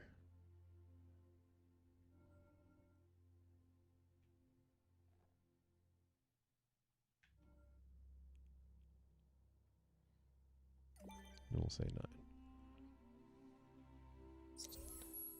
Now, while we're still here and recording, we've got to have all of those collected and registered.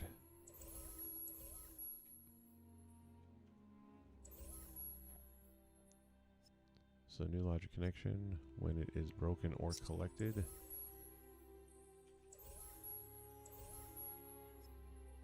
Increment by 1.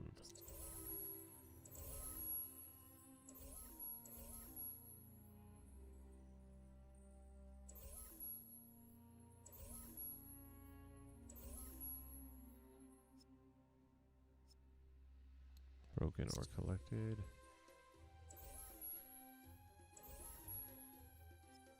Increment by 1. A little tedious, a little repetitive, but at the end of the day, we'll have a fun game out of it.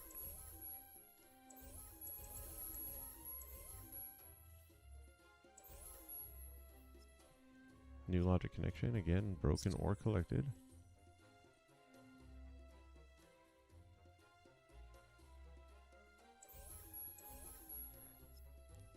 Increment by 1.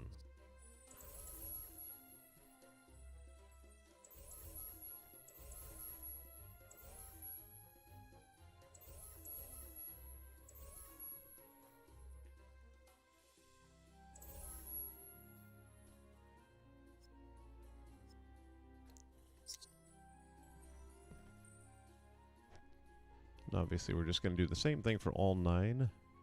And then we're going to repeat that 2 more times. And the replayers, I probably won't do all of that here tonight. I don't want to bore you to death. Increment by 1. But just to show you the logic going into it.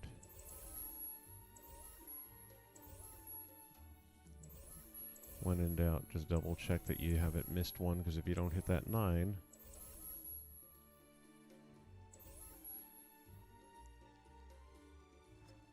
New logic connection when broken or collected.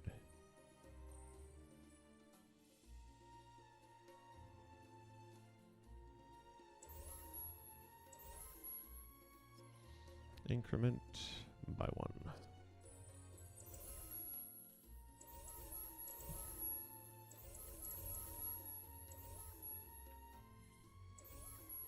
Got that one.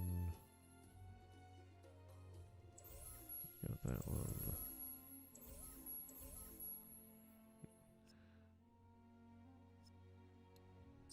Getting near the end. There we go.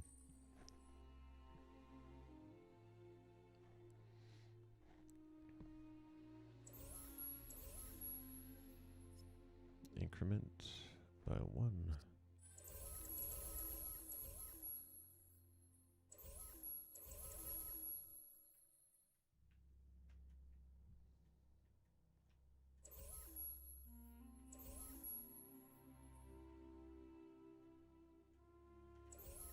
I was going to say, I thought I got that one. I did.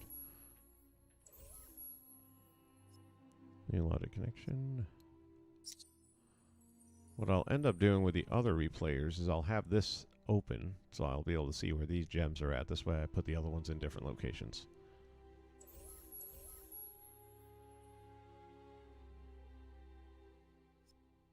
Increment by 1. And one thing I remind people a lot is that while you can't use a text generator anymore, the one thing you can do is put text in the description box of a game, which you might think, okay, well, what good is that? I can't have anyone else share it. Maybe not, but if you haven't played a game in a year or two, you might forget some of the details of it, so far as what the mission was or what you have to accomplish in it. And you can get into as much detail as you want in the description box, so I recommend that. When I put this one together, I'll mention the fact that there's 9 gems that you have to collect, so that you know clearly up front what your mission is.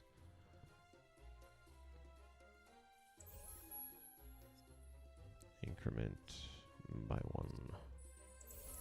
And you really want to take your time, make sure this gets done right, because fixing stuff in a replayer, yeah, it's doable, but what a pain in the butt. This should be our last one, but then we'll double check again.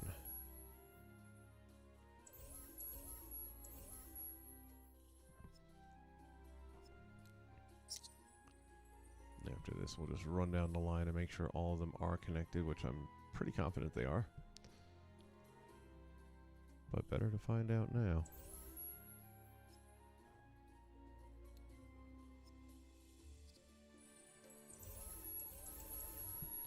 So when we go over each one of these, now there should be that energy line showing where the logic is going to.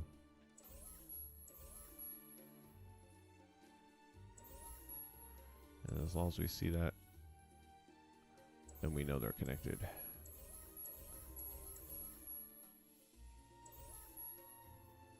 And accounted for.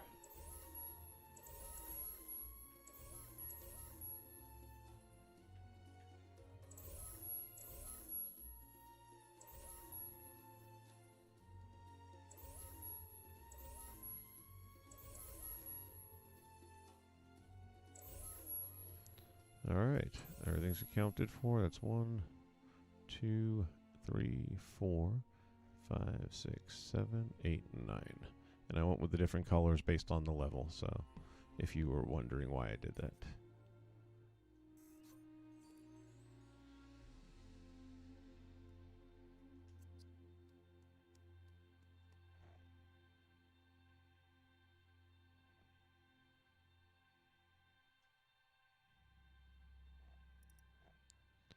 Alright, so we have our replayer. We're also going to need a randomizer.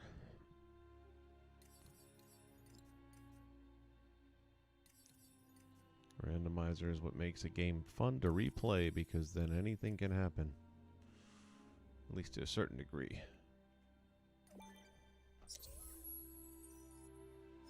New logic connection. Number 1.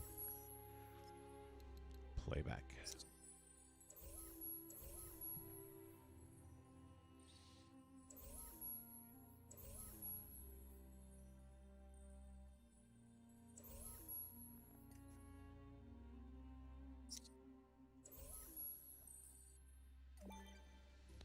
And I always like to have one button. Its only job completely is to,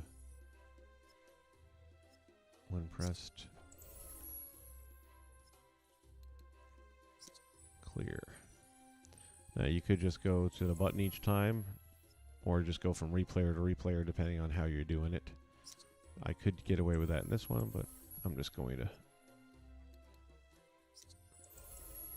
go from button to replayer.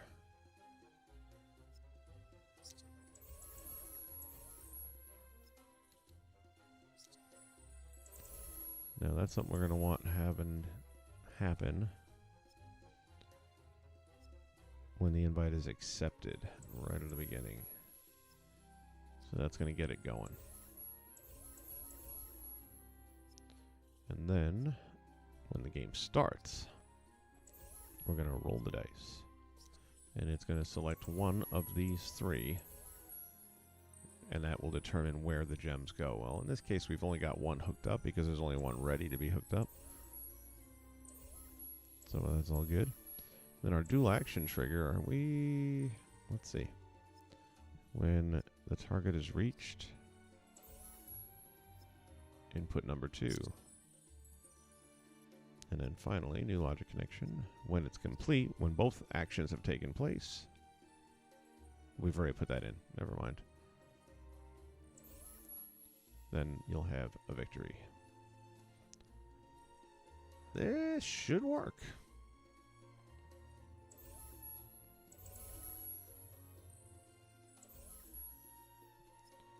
New logic connection whenever entered by player any.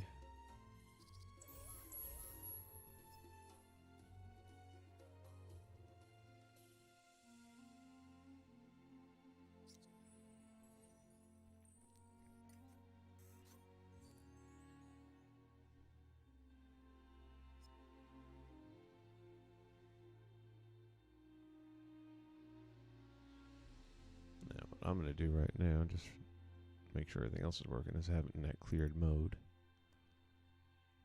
Alright, so we'll come in here, start challenge, yes.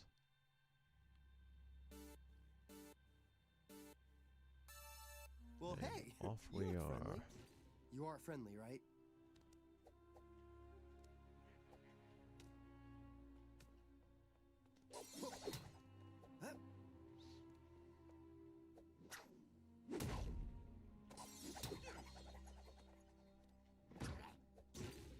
Got that one.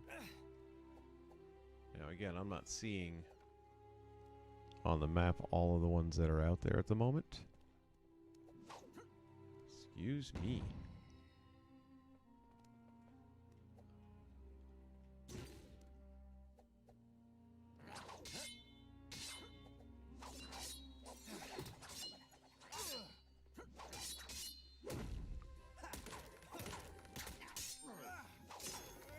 Oh, you done made Aladdin upset now.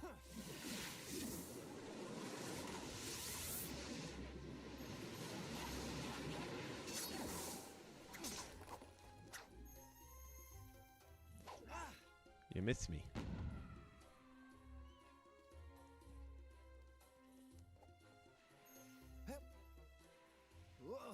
Whoopsie.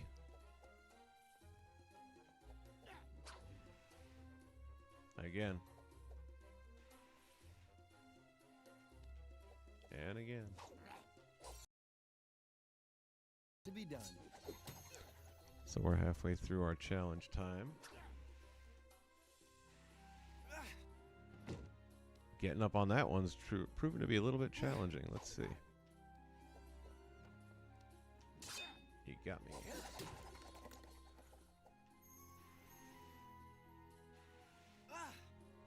Hey. All right, we're gonna have to figure out something there. I don't know if it's just a timing thing or if they're really. There it goes. There it goes. Here we go. We're up to 5 now. We're moving. Ooh, just ay caramba.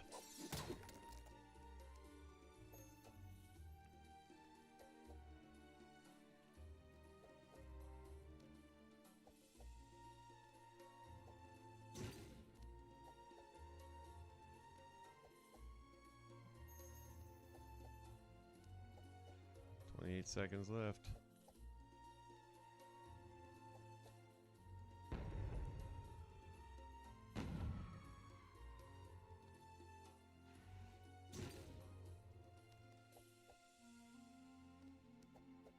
I don't think we're gonna make it. Oh, it's gonna be close. Oh, 5, 4, 3, 2, 1. And nothing?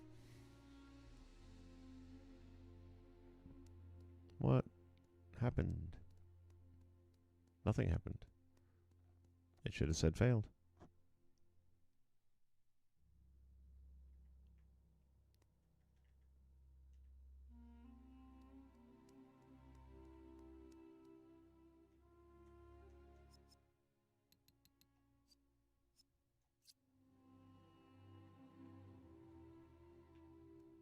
Hmm.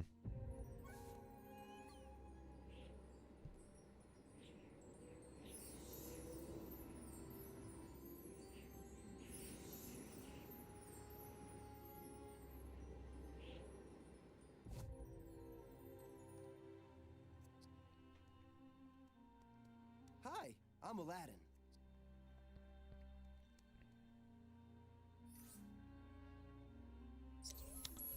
Let's see again.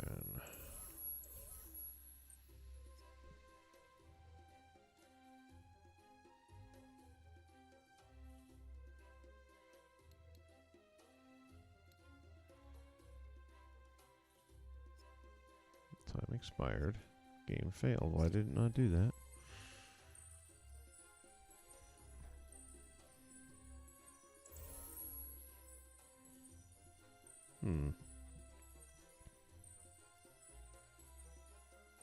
Unless it really was just that close a finish. Although it should have picked one or the other. Alright, let's see here. I know for a fact that the trigger area is there. Yes, yes. Oh, well, it was until I just deleted it by accident.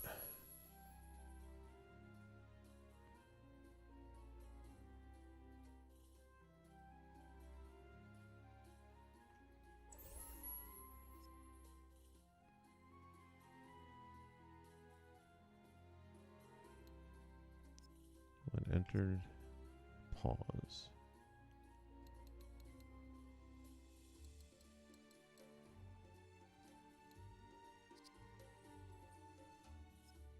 Logic connection when entered by player. Any.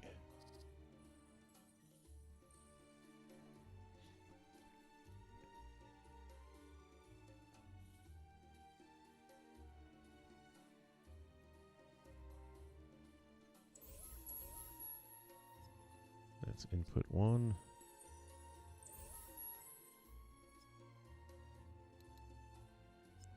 When target is reached, that's input 2.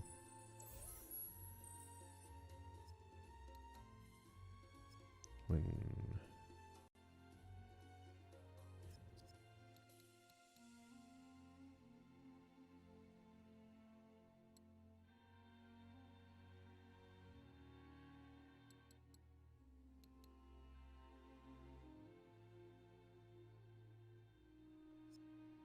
it's complete the game. Alright, we're going to give it another shot here. I'm not sure what just happened there, but we'll figure this out.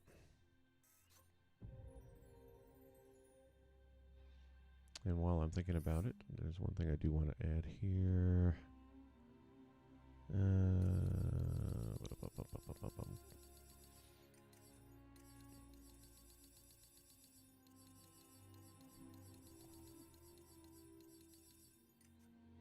This should, I believe,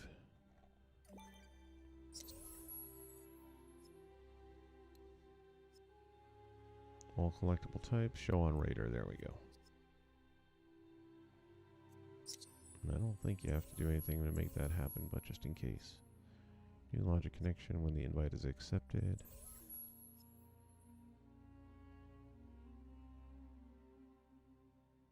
No, we're good. Don't need to.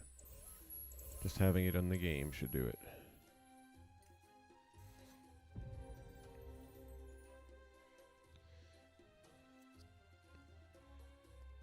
Whoa! You kind of surprised me. Alright, 0 on the counter.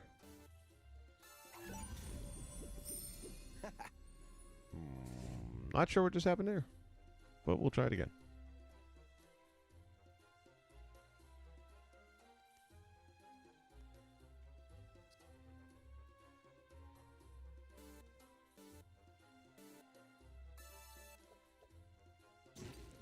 And now we can see the bad guys as well as the orbs. I'm not going to bother fighting them too much this time because I just want to get these things all collected up as quickly as possible and check the logic is working.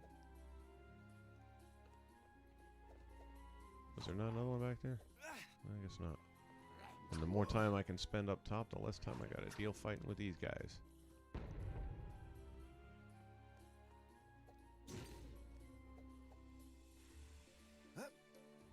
I missed it again.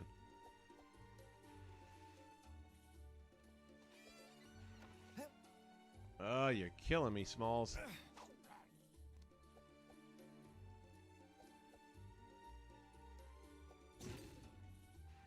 me go back this way, see if I missed anything I did.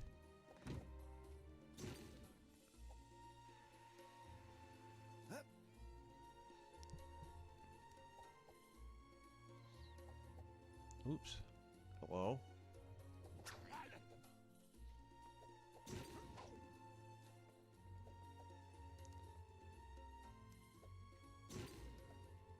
Whoa!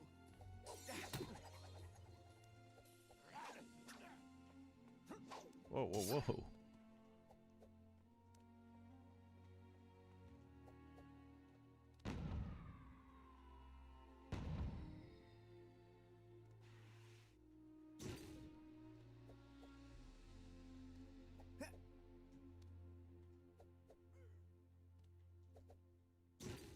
That's 8.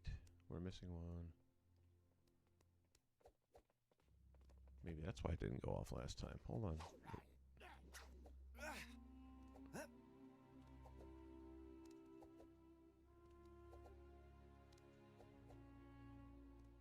Whoa!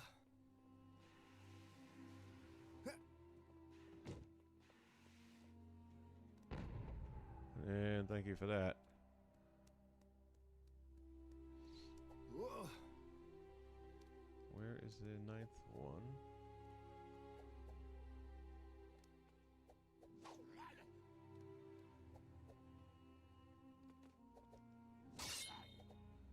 should be showing up on the map as yellow, which I'm not seeing any.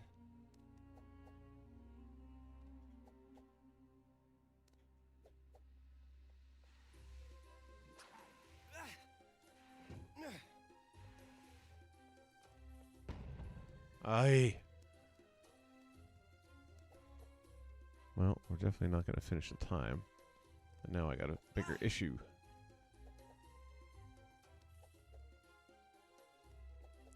Because one of two things isn't happening. Well, I've already checked to make sure all 9 were connected to the score. And again, the score, or the time ran out, and it's not telling me I failed the game, which is another issue.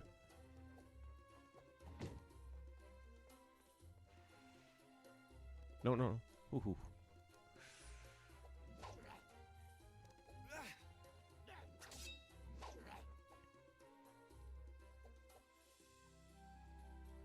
And we're back to square one here. I have no idea why that's not working.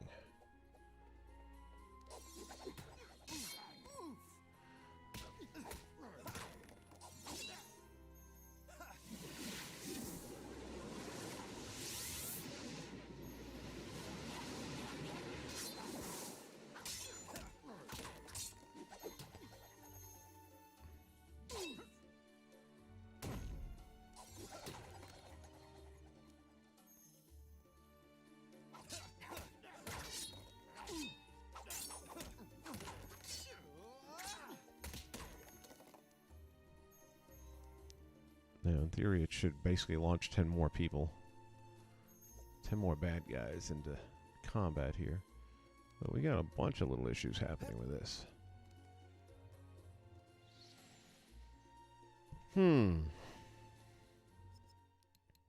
Exit the challenge.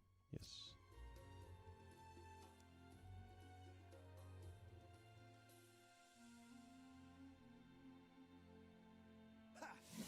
Ugh.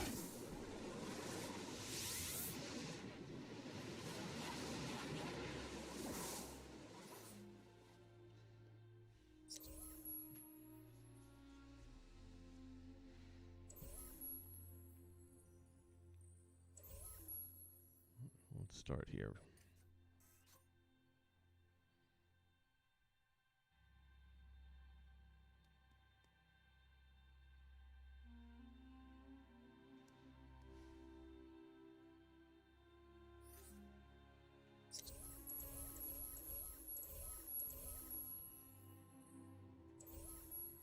There's 1, 2, 3, 4, 5, 6.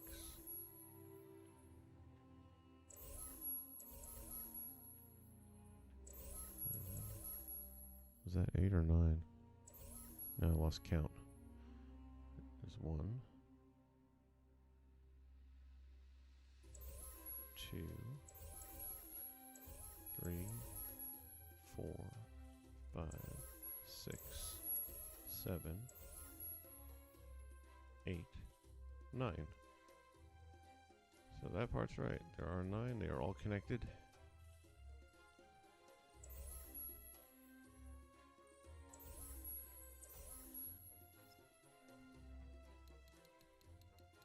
And we can find out right from here. 1, 2, 3, 4, 5, 6, 7, 8, 9.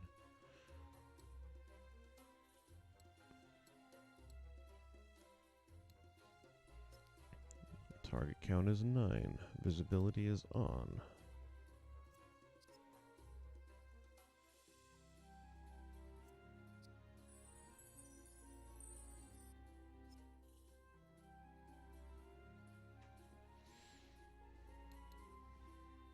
When target is reached, that's input number 2. Input number 1 is getting to the box, which we didn't get to that point. This is the more concerning part.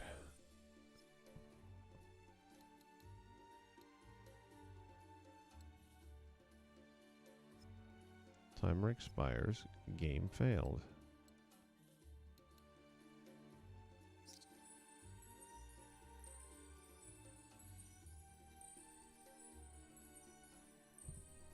is it not doing that? Yeah, Jackson, 9 seems to be the right number. It's just not working. And this is the simplest logic in the world. I cannot for the life of me figure out why that's not working.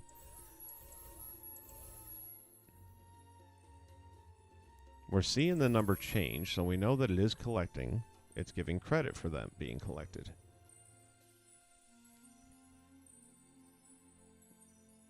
And I haven't made it to the end yet, to be honest with you, with time left on the clock, so that part might work, but I don't know why this isn't working.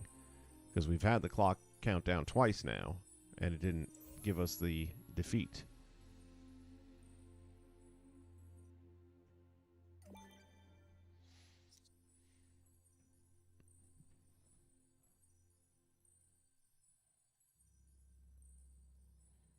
Let me see here. It's starting the game because it's given us the 3 count to start the game.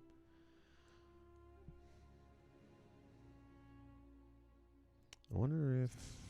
No, they shouldn't have to.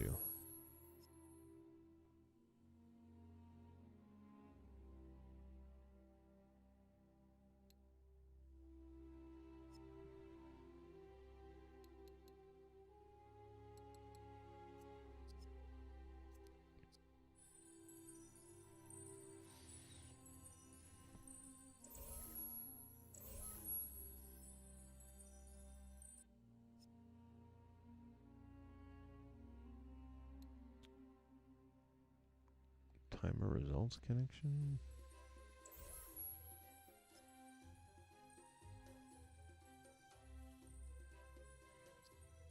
We can put that in there, but that shouldn't have anything to do with it. Alright, here's what we're going to do right now. We're going to change the properties down to 10 seconds. Just to test.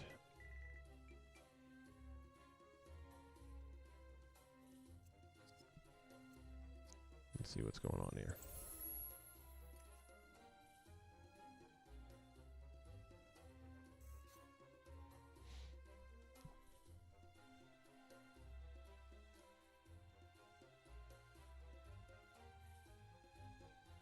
You don't think the first gem was showing? Well, I'll double check on that in a minute. You could be right. What did I tell you about replayers?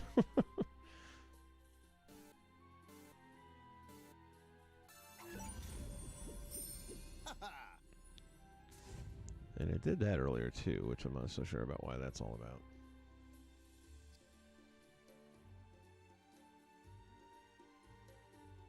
Is that the first gem up top, right?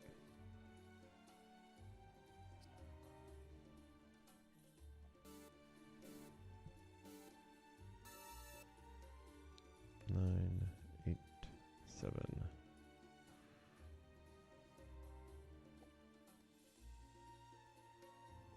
It's not doing it. What the heck? Hey, how are you?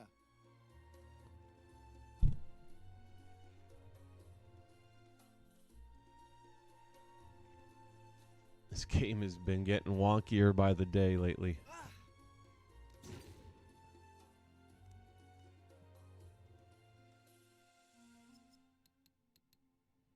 End challenge, yes.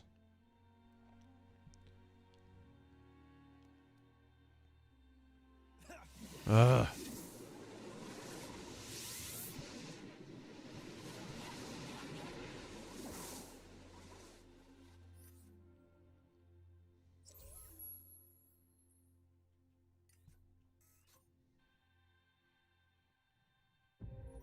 Nope. So let's play this back. So yeah, that one's there. And I'm pretty sure it was there the first time.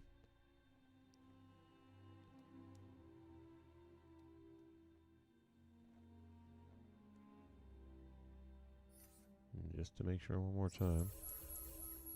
1, 2, yeah, there's only 2 in the first challenge. So 1, 2, 3, 4, 5, 6, 7, 8, 9. So the gems is not the issue.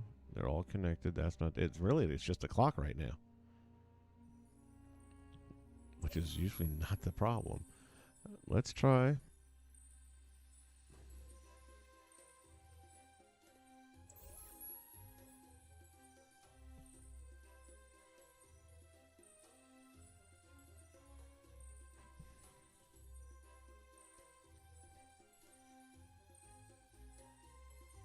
Oh, wait a minute. I think I know what this might be. I think I might have...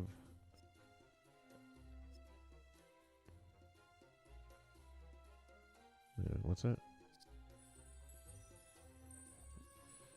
Dual action trigger. It's not connected. Dumbass. Well, that would be for the win, though.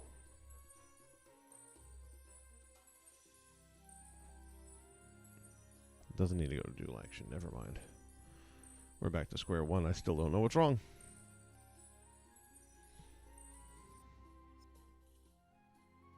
I'm just going to delete it and put a whole new one in. Let me just see for fun. I know I should be able to use a timer, but no, time delayer won't be the right thing. It has to be a timer.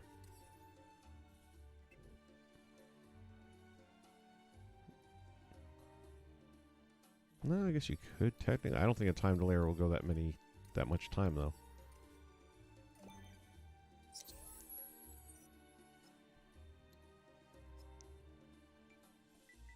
So 120, 180. Will it? Maybe it will. I mean, we could use a time delayer just as well, I suppose. Now, in this case, it won't show it to you on the screen how much time you have. But just for fun, let's test this theory out. 5 seconds. New logic connection when the delay is complete. Game failed.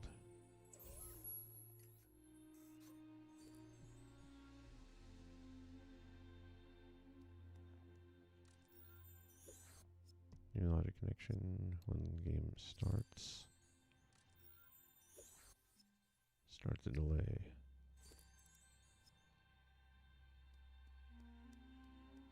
How's it going?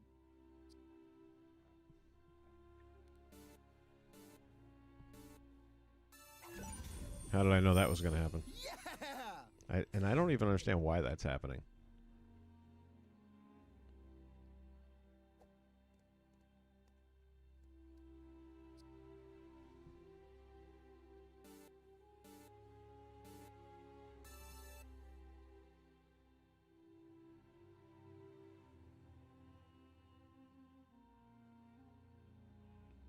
Well, you just saw it do its thing.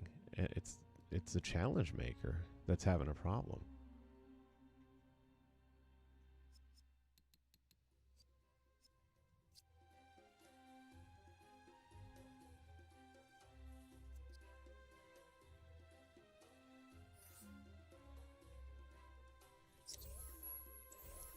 It's like it's sick or something. I feel like this game is just breaking down over time. Everything that used to work isn't working anymore.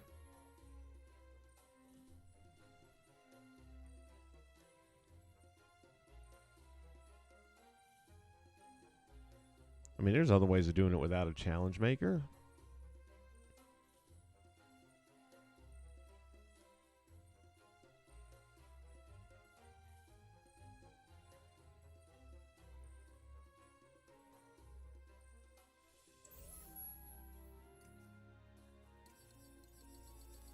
I'm going to try one more time. If this thing doesn't work, then I'm going to go without a challenge maker. I just can't for the life of me figure out why it's not working. Okay. So when the score reaches, it hits that. That is the other thing. Okay. New logic connection when both of those items are completed. Complete the game. Okay, there's that. We're getting rid of that. I'm going to put the timer in because now we know it's definitely not the timer that was the issue.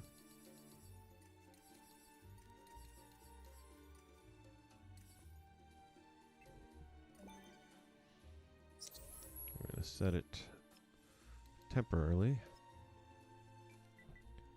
for 5 seconds. It's got to be 10 or more, probably. Yeah. Visible counter. On.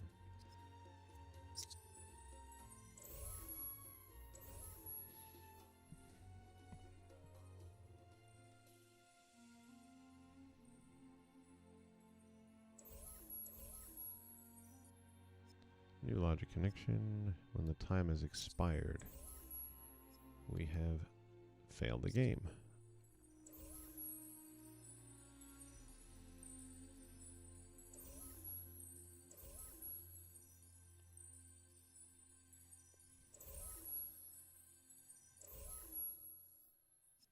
New logic connection. When the invite's accepted,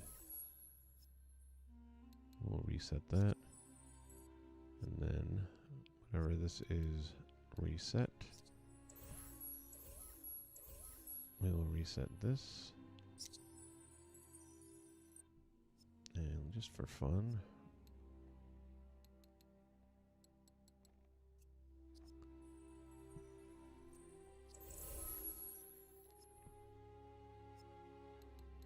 when that is reset, we'll reset that, which I think is part of why we're getting those celebrations.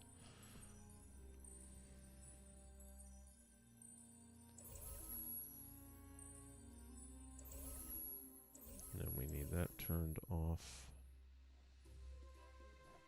once we've reached the palace.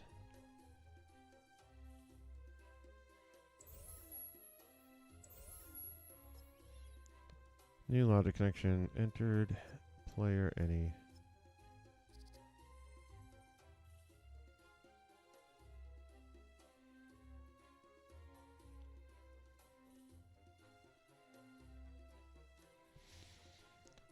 Where are we at? Turn off the clock.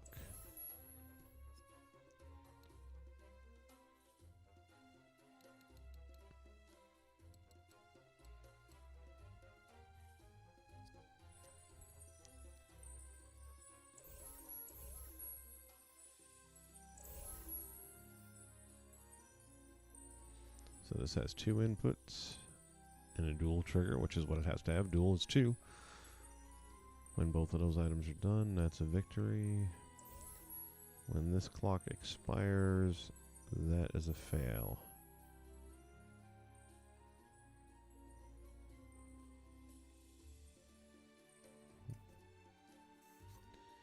Alright, we're going to save this. We're going to give it another whack and see what happens. Because if this doesn't work, then the alternative is I'm going to do the whole exact same thing without using a challenge maker, which sad if that's the case. But for the life of me, I have no idea why it's behaving this way. It's not like the memory is maxed out or anything. We got plenty of memory in this toy box. Rain Aladdin's run. Oh, please, dear Lord. Save the file.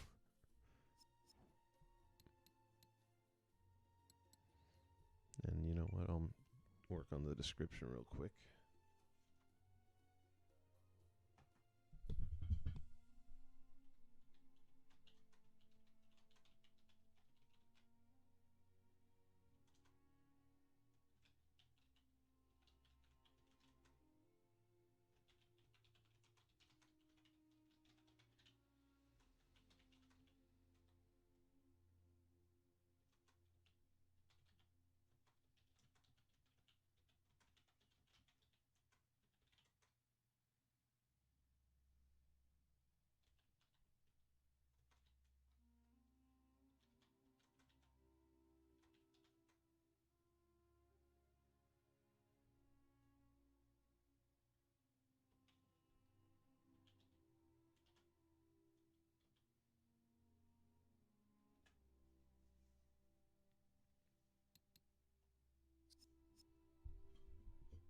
So again, that'll just give enough information that if I don't pick this up for a year or so and I'm a little rusty on what I did, it'll tell me right off the bat what I'm trying to do. It'll tell me that there's randomizers in it.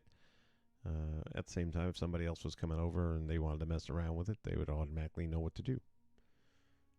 So for some reason that we can put text into, but not the text creators. Oh well.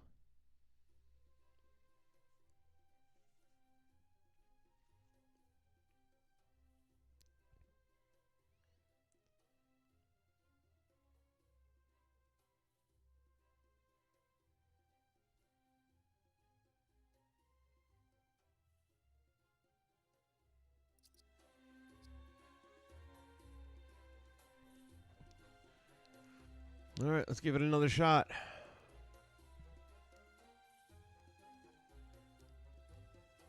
Or not.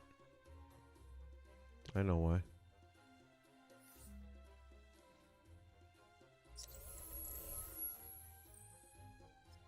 New logic connection when entered by player any.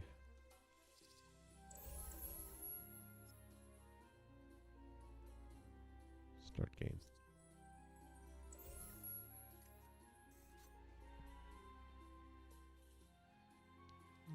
We'll have to save that too.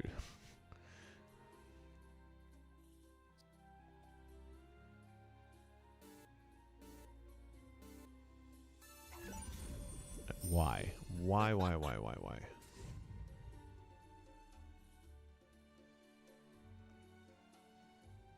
See, I feel like that has something to do with the problem.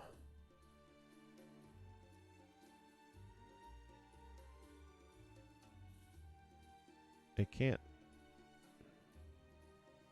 Everything was cleared, so it can't possibly have the two inputs.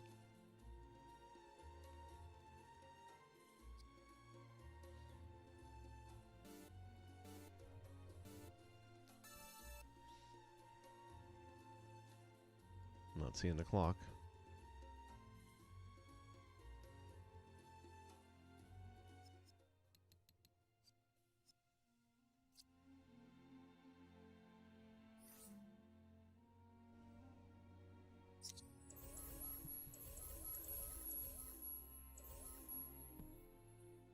New logic connection when the game starts. Start the clock.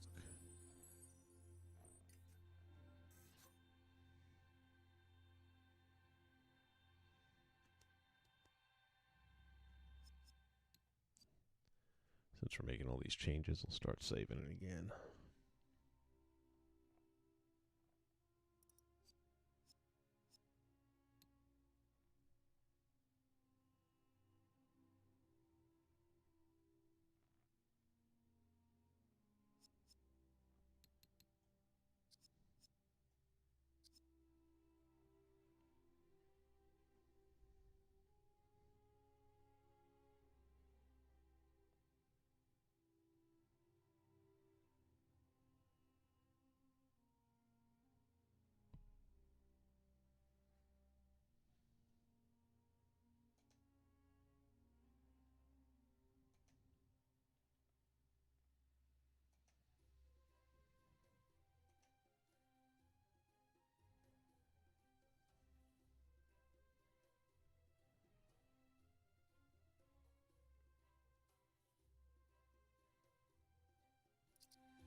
Okay.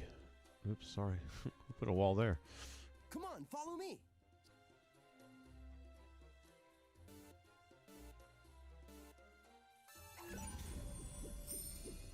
Why?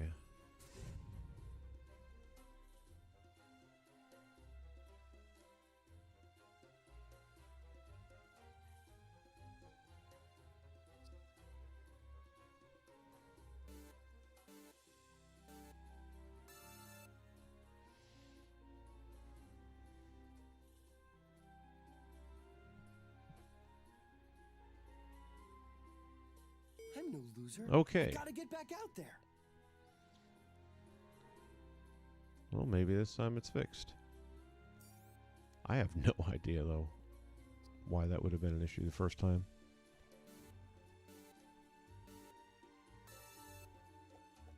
Oh, wait. What? Hold on a second.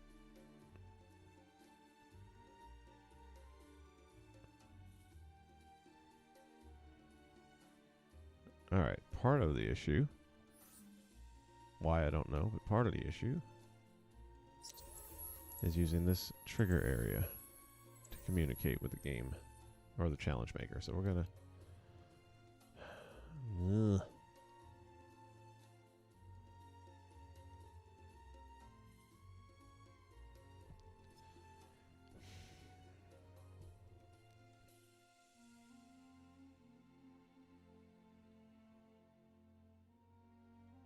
I mean, I've done it a million times. I don't know why that would be an issue.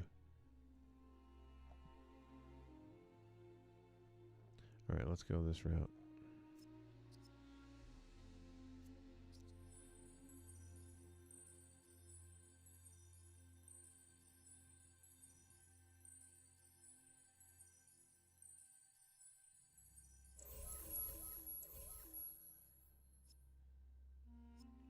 When the invite is accepted,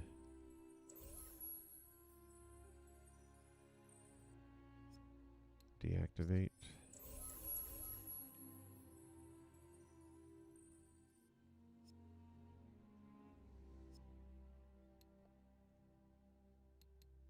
Game is completed.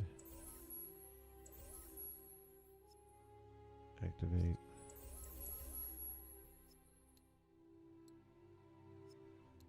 And the game has failed.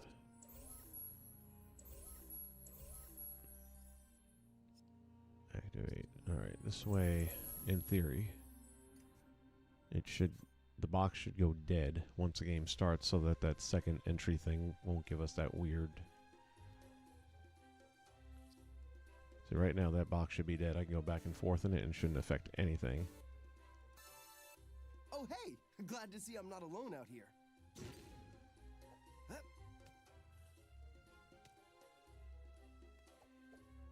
What? No way. Alright, time ran out. Good. Not good, but it's working.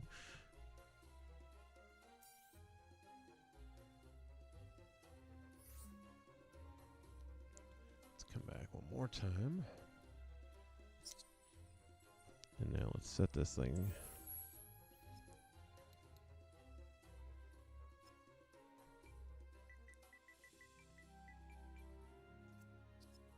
Map looks pretty cool from way up here.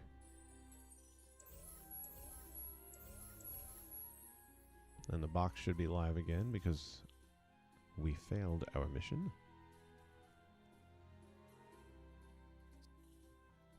The gems should be repopulated. And it's not. That's a new issue. End challenge. Yes.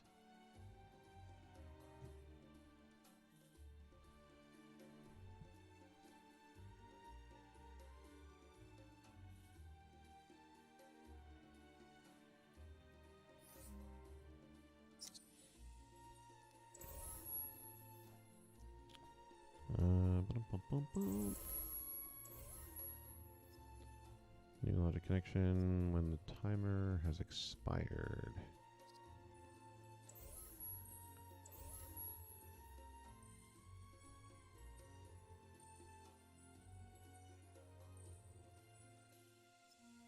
Press the button.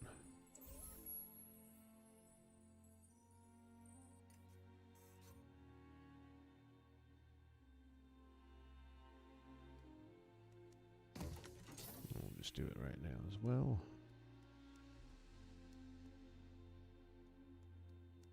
And the box did not go live again.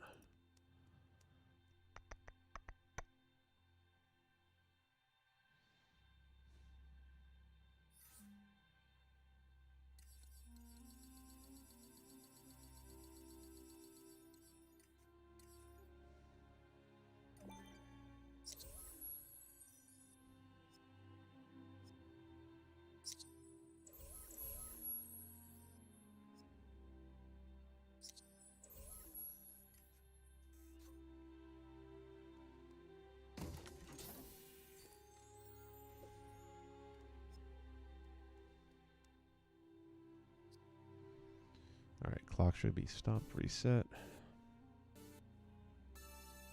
It is. Where the heck's my gem? Oh my goodness, this game is going to make me crazy.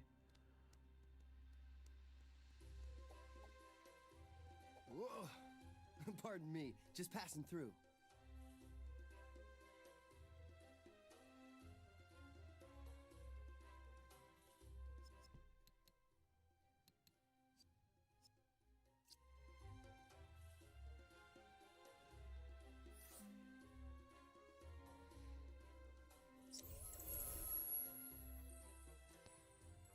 Oh, it's not set to. Sorry, my bad. New logic connection.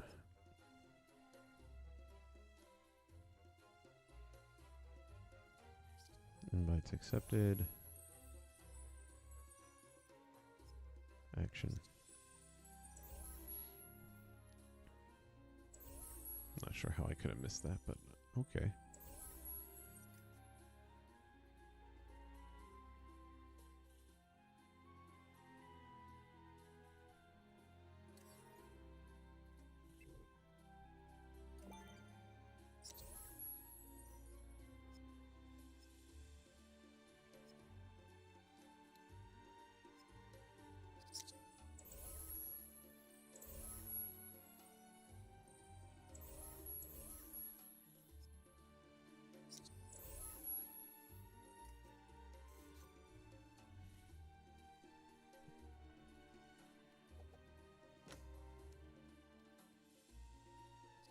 Alright, let's give it a run. Got our gems, got our 3 minutes. Here's one.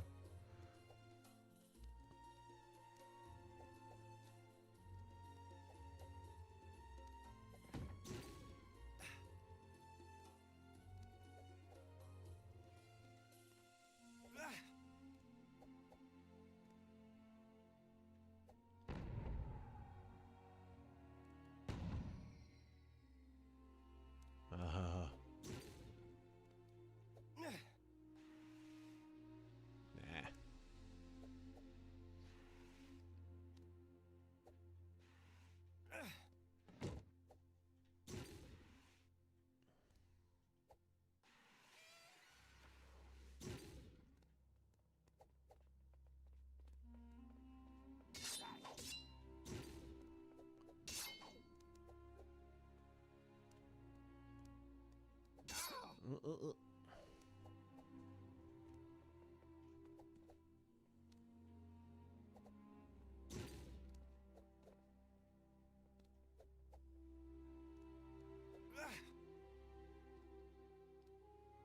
Missed something back there. Oh, there it goes. You missed me. Oh, man.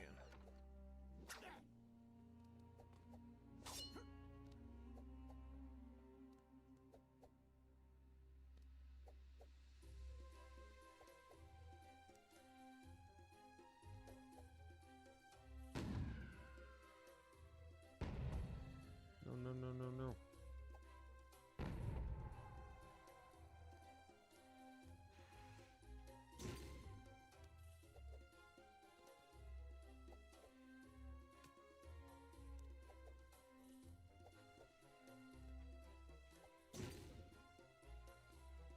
Was that 9? I didn't even see the count. Guess we'll find out in a second. Yes, we got it.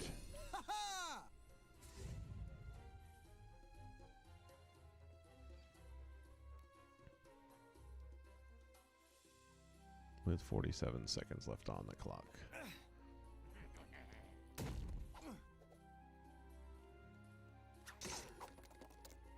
So one of the other things we can do at the end is just destroy all remaining enemies and turn off the enemy generator.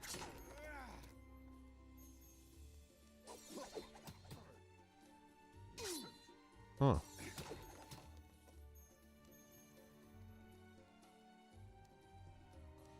But that's pretty much it. So you get to see, like I said, the side scroll now when you're actually on the ground. A lot of stuff you never noticed in the game because you were doing it from all up here. But on those moments where you do fall down, I think he's got that super jump ability, huh?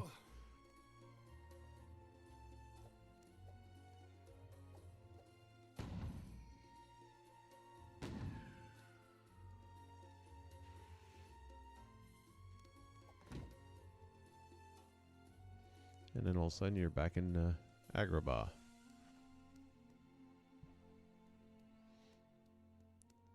So the only thing I'm really going to have left to do is bury the logic below the map surface so that you don't see it.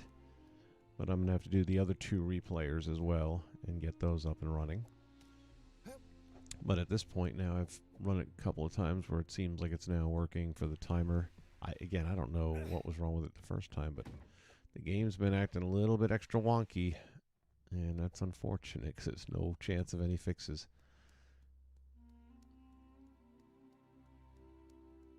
But I love the way the set itself looks. And just got a good feel to it. And we're going to say no. All right. Well, hopefully you guys enjoyed this as much as I did. Thanks to Papa H for the idea.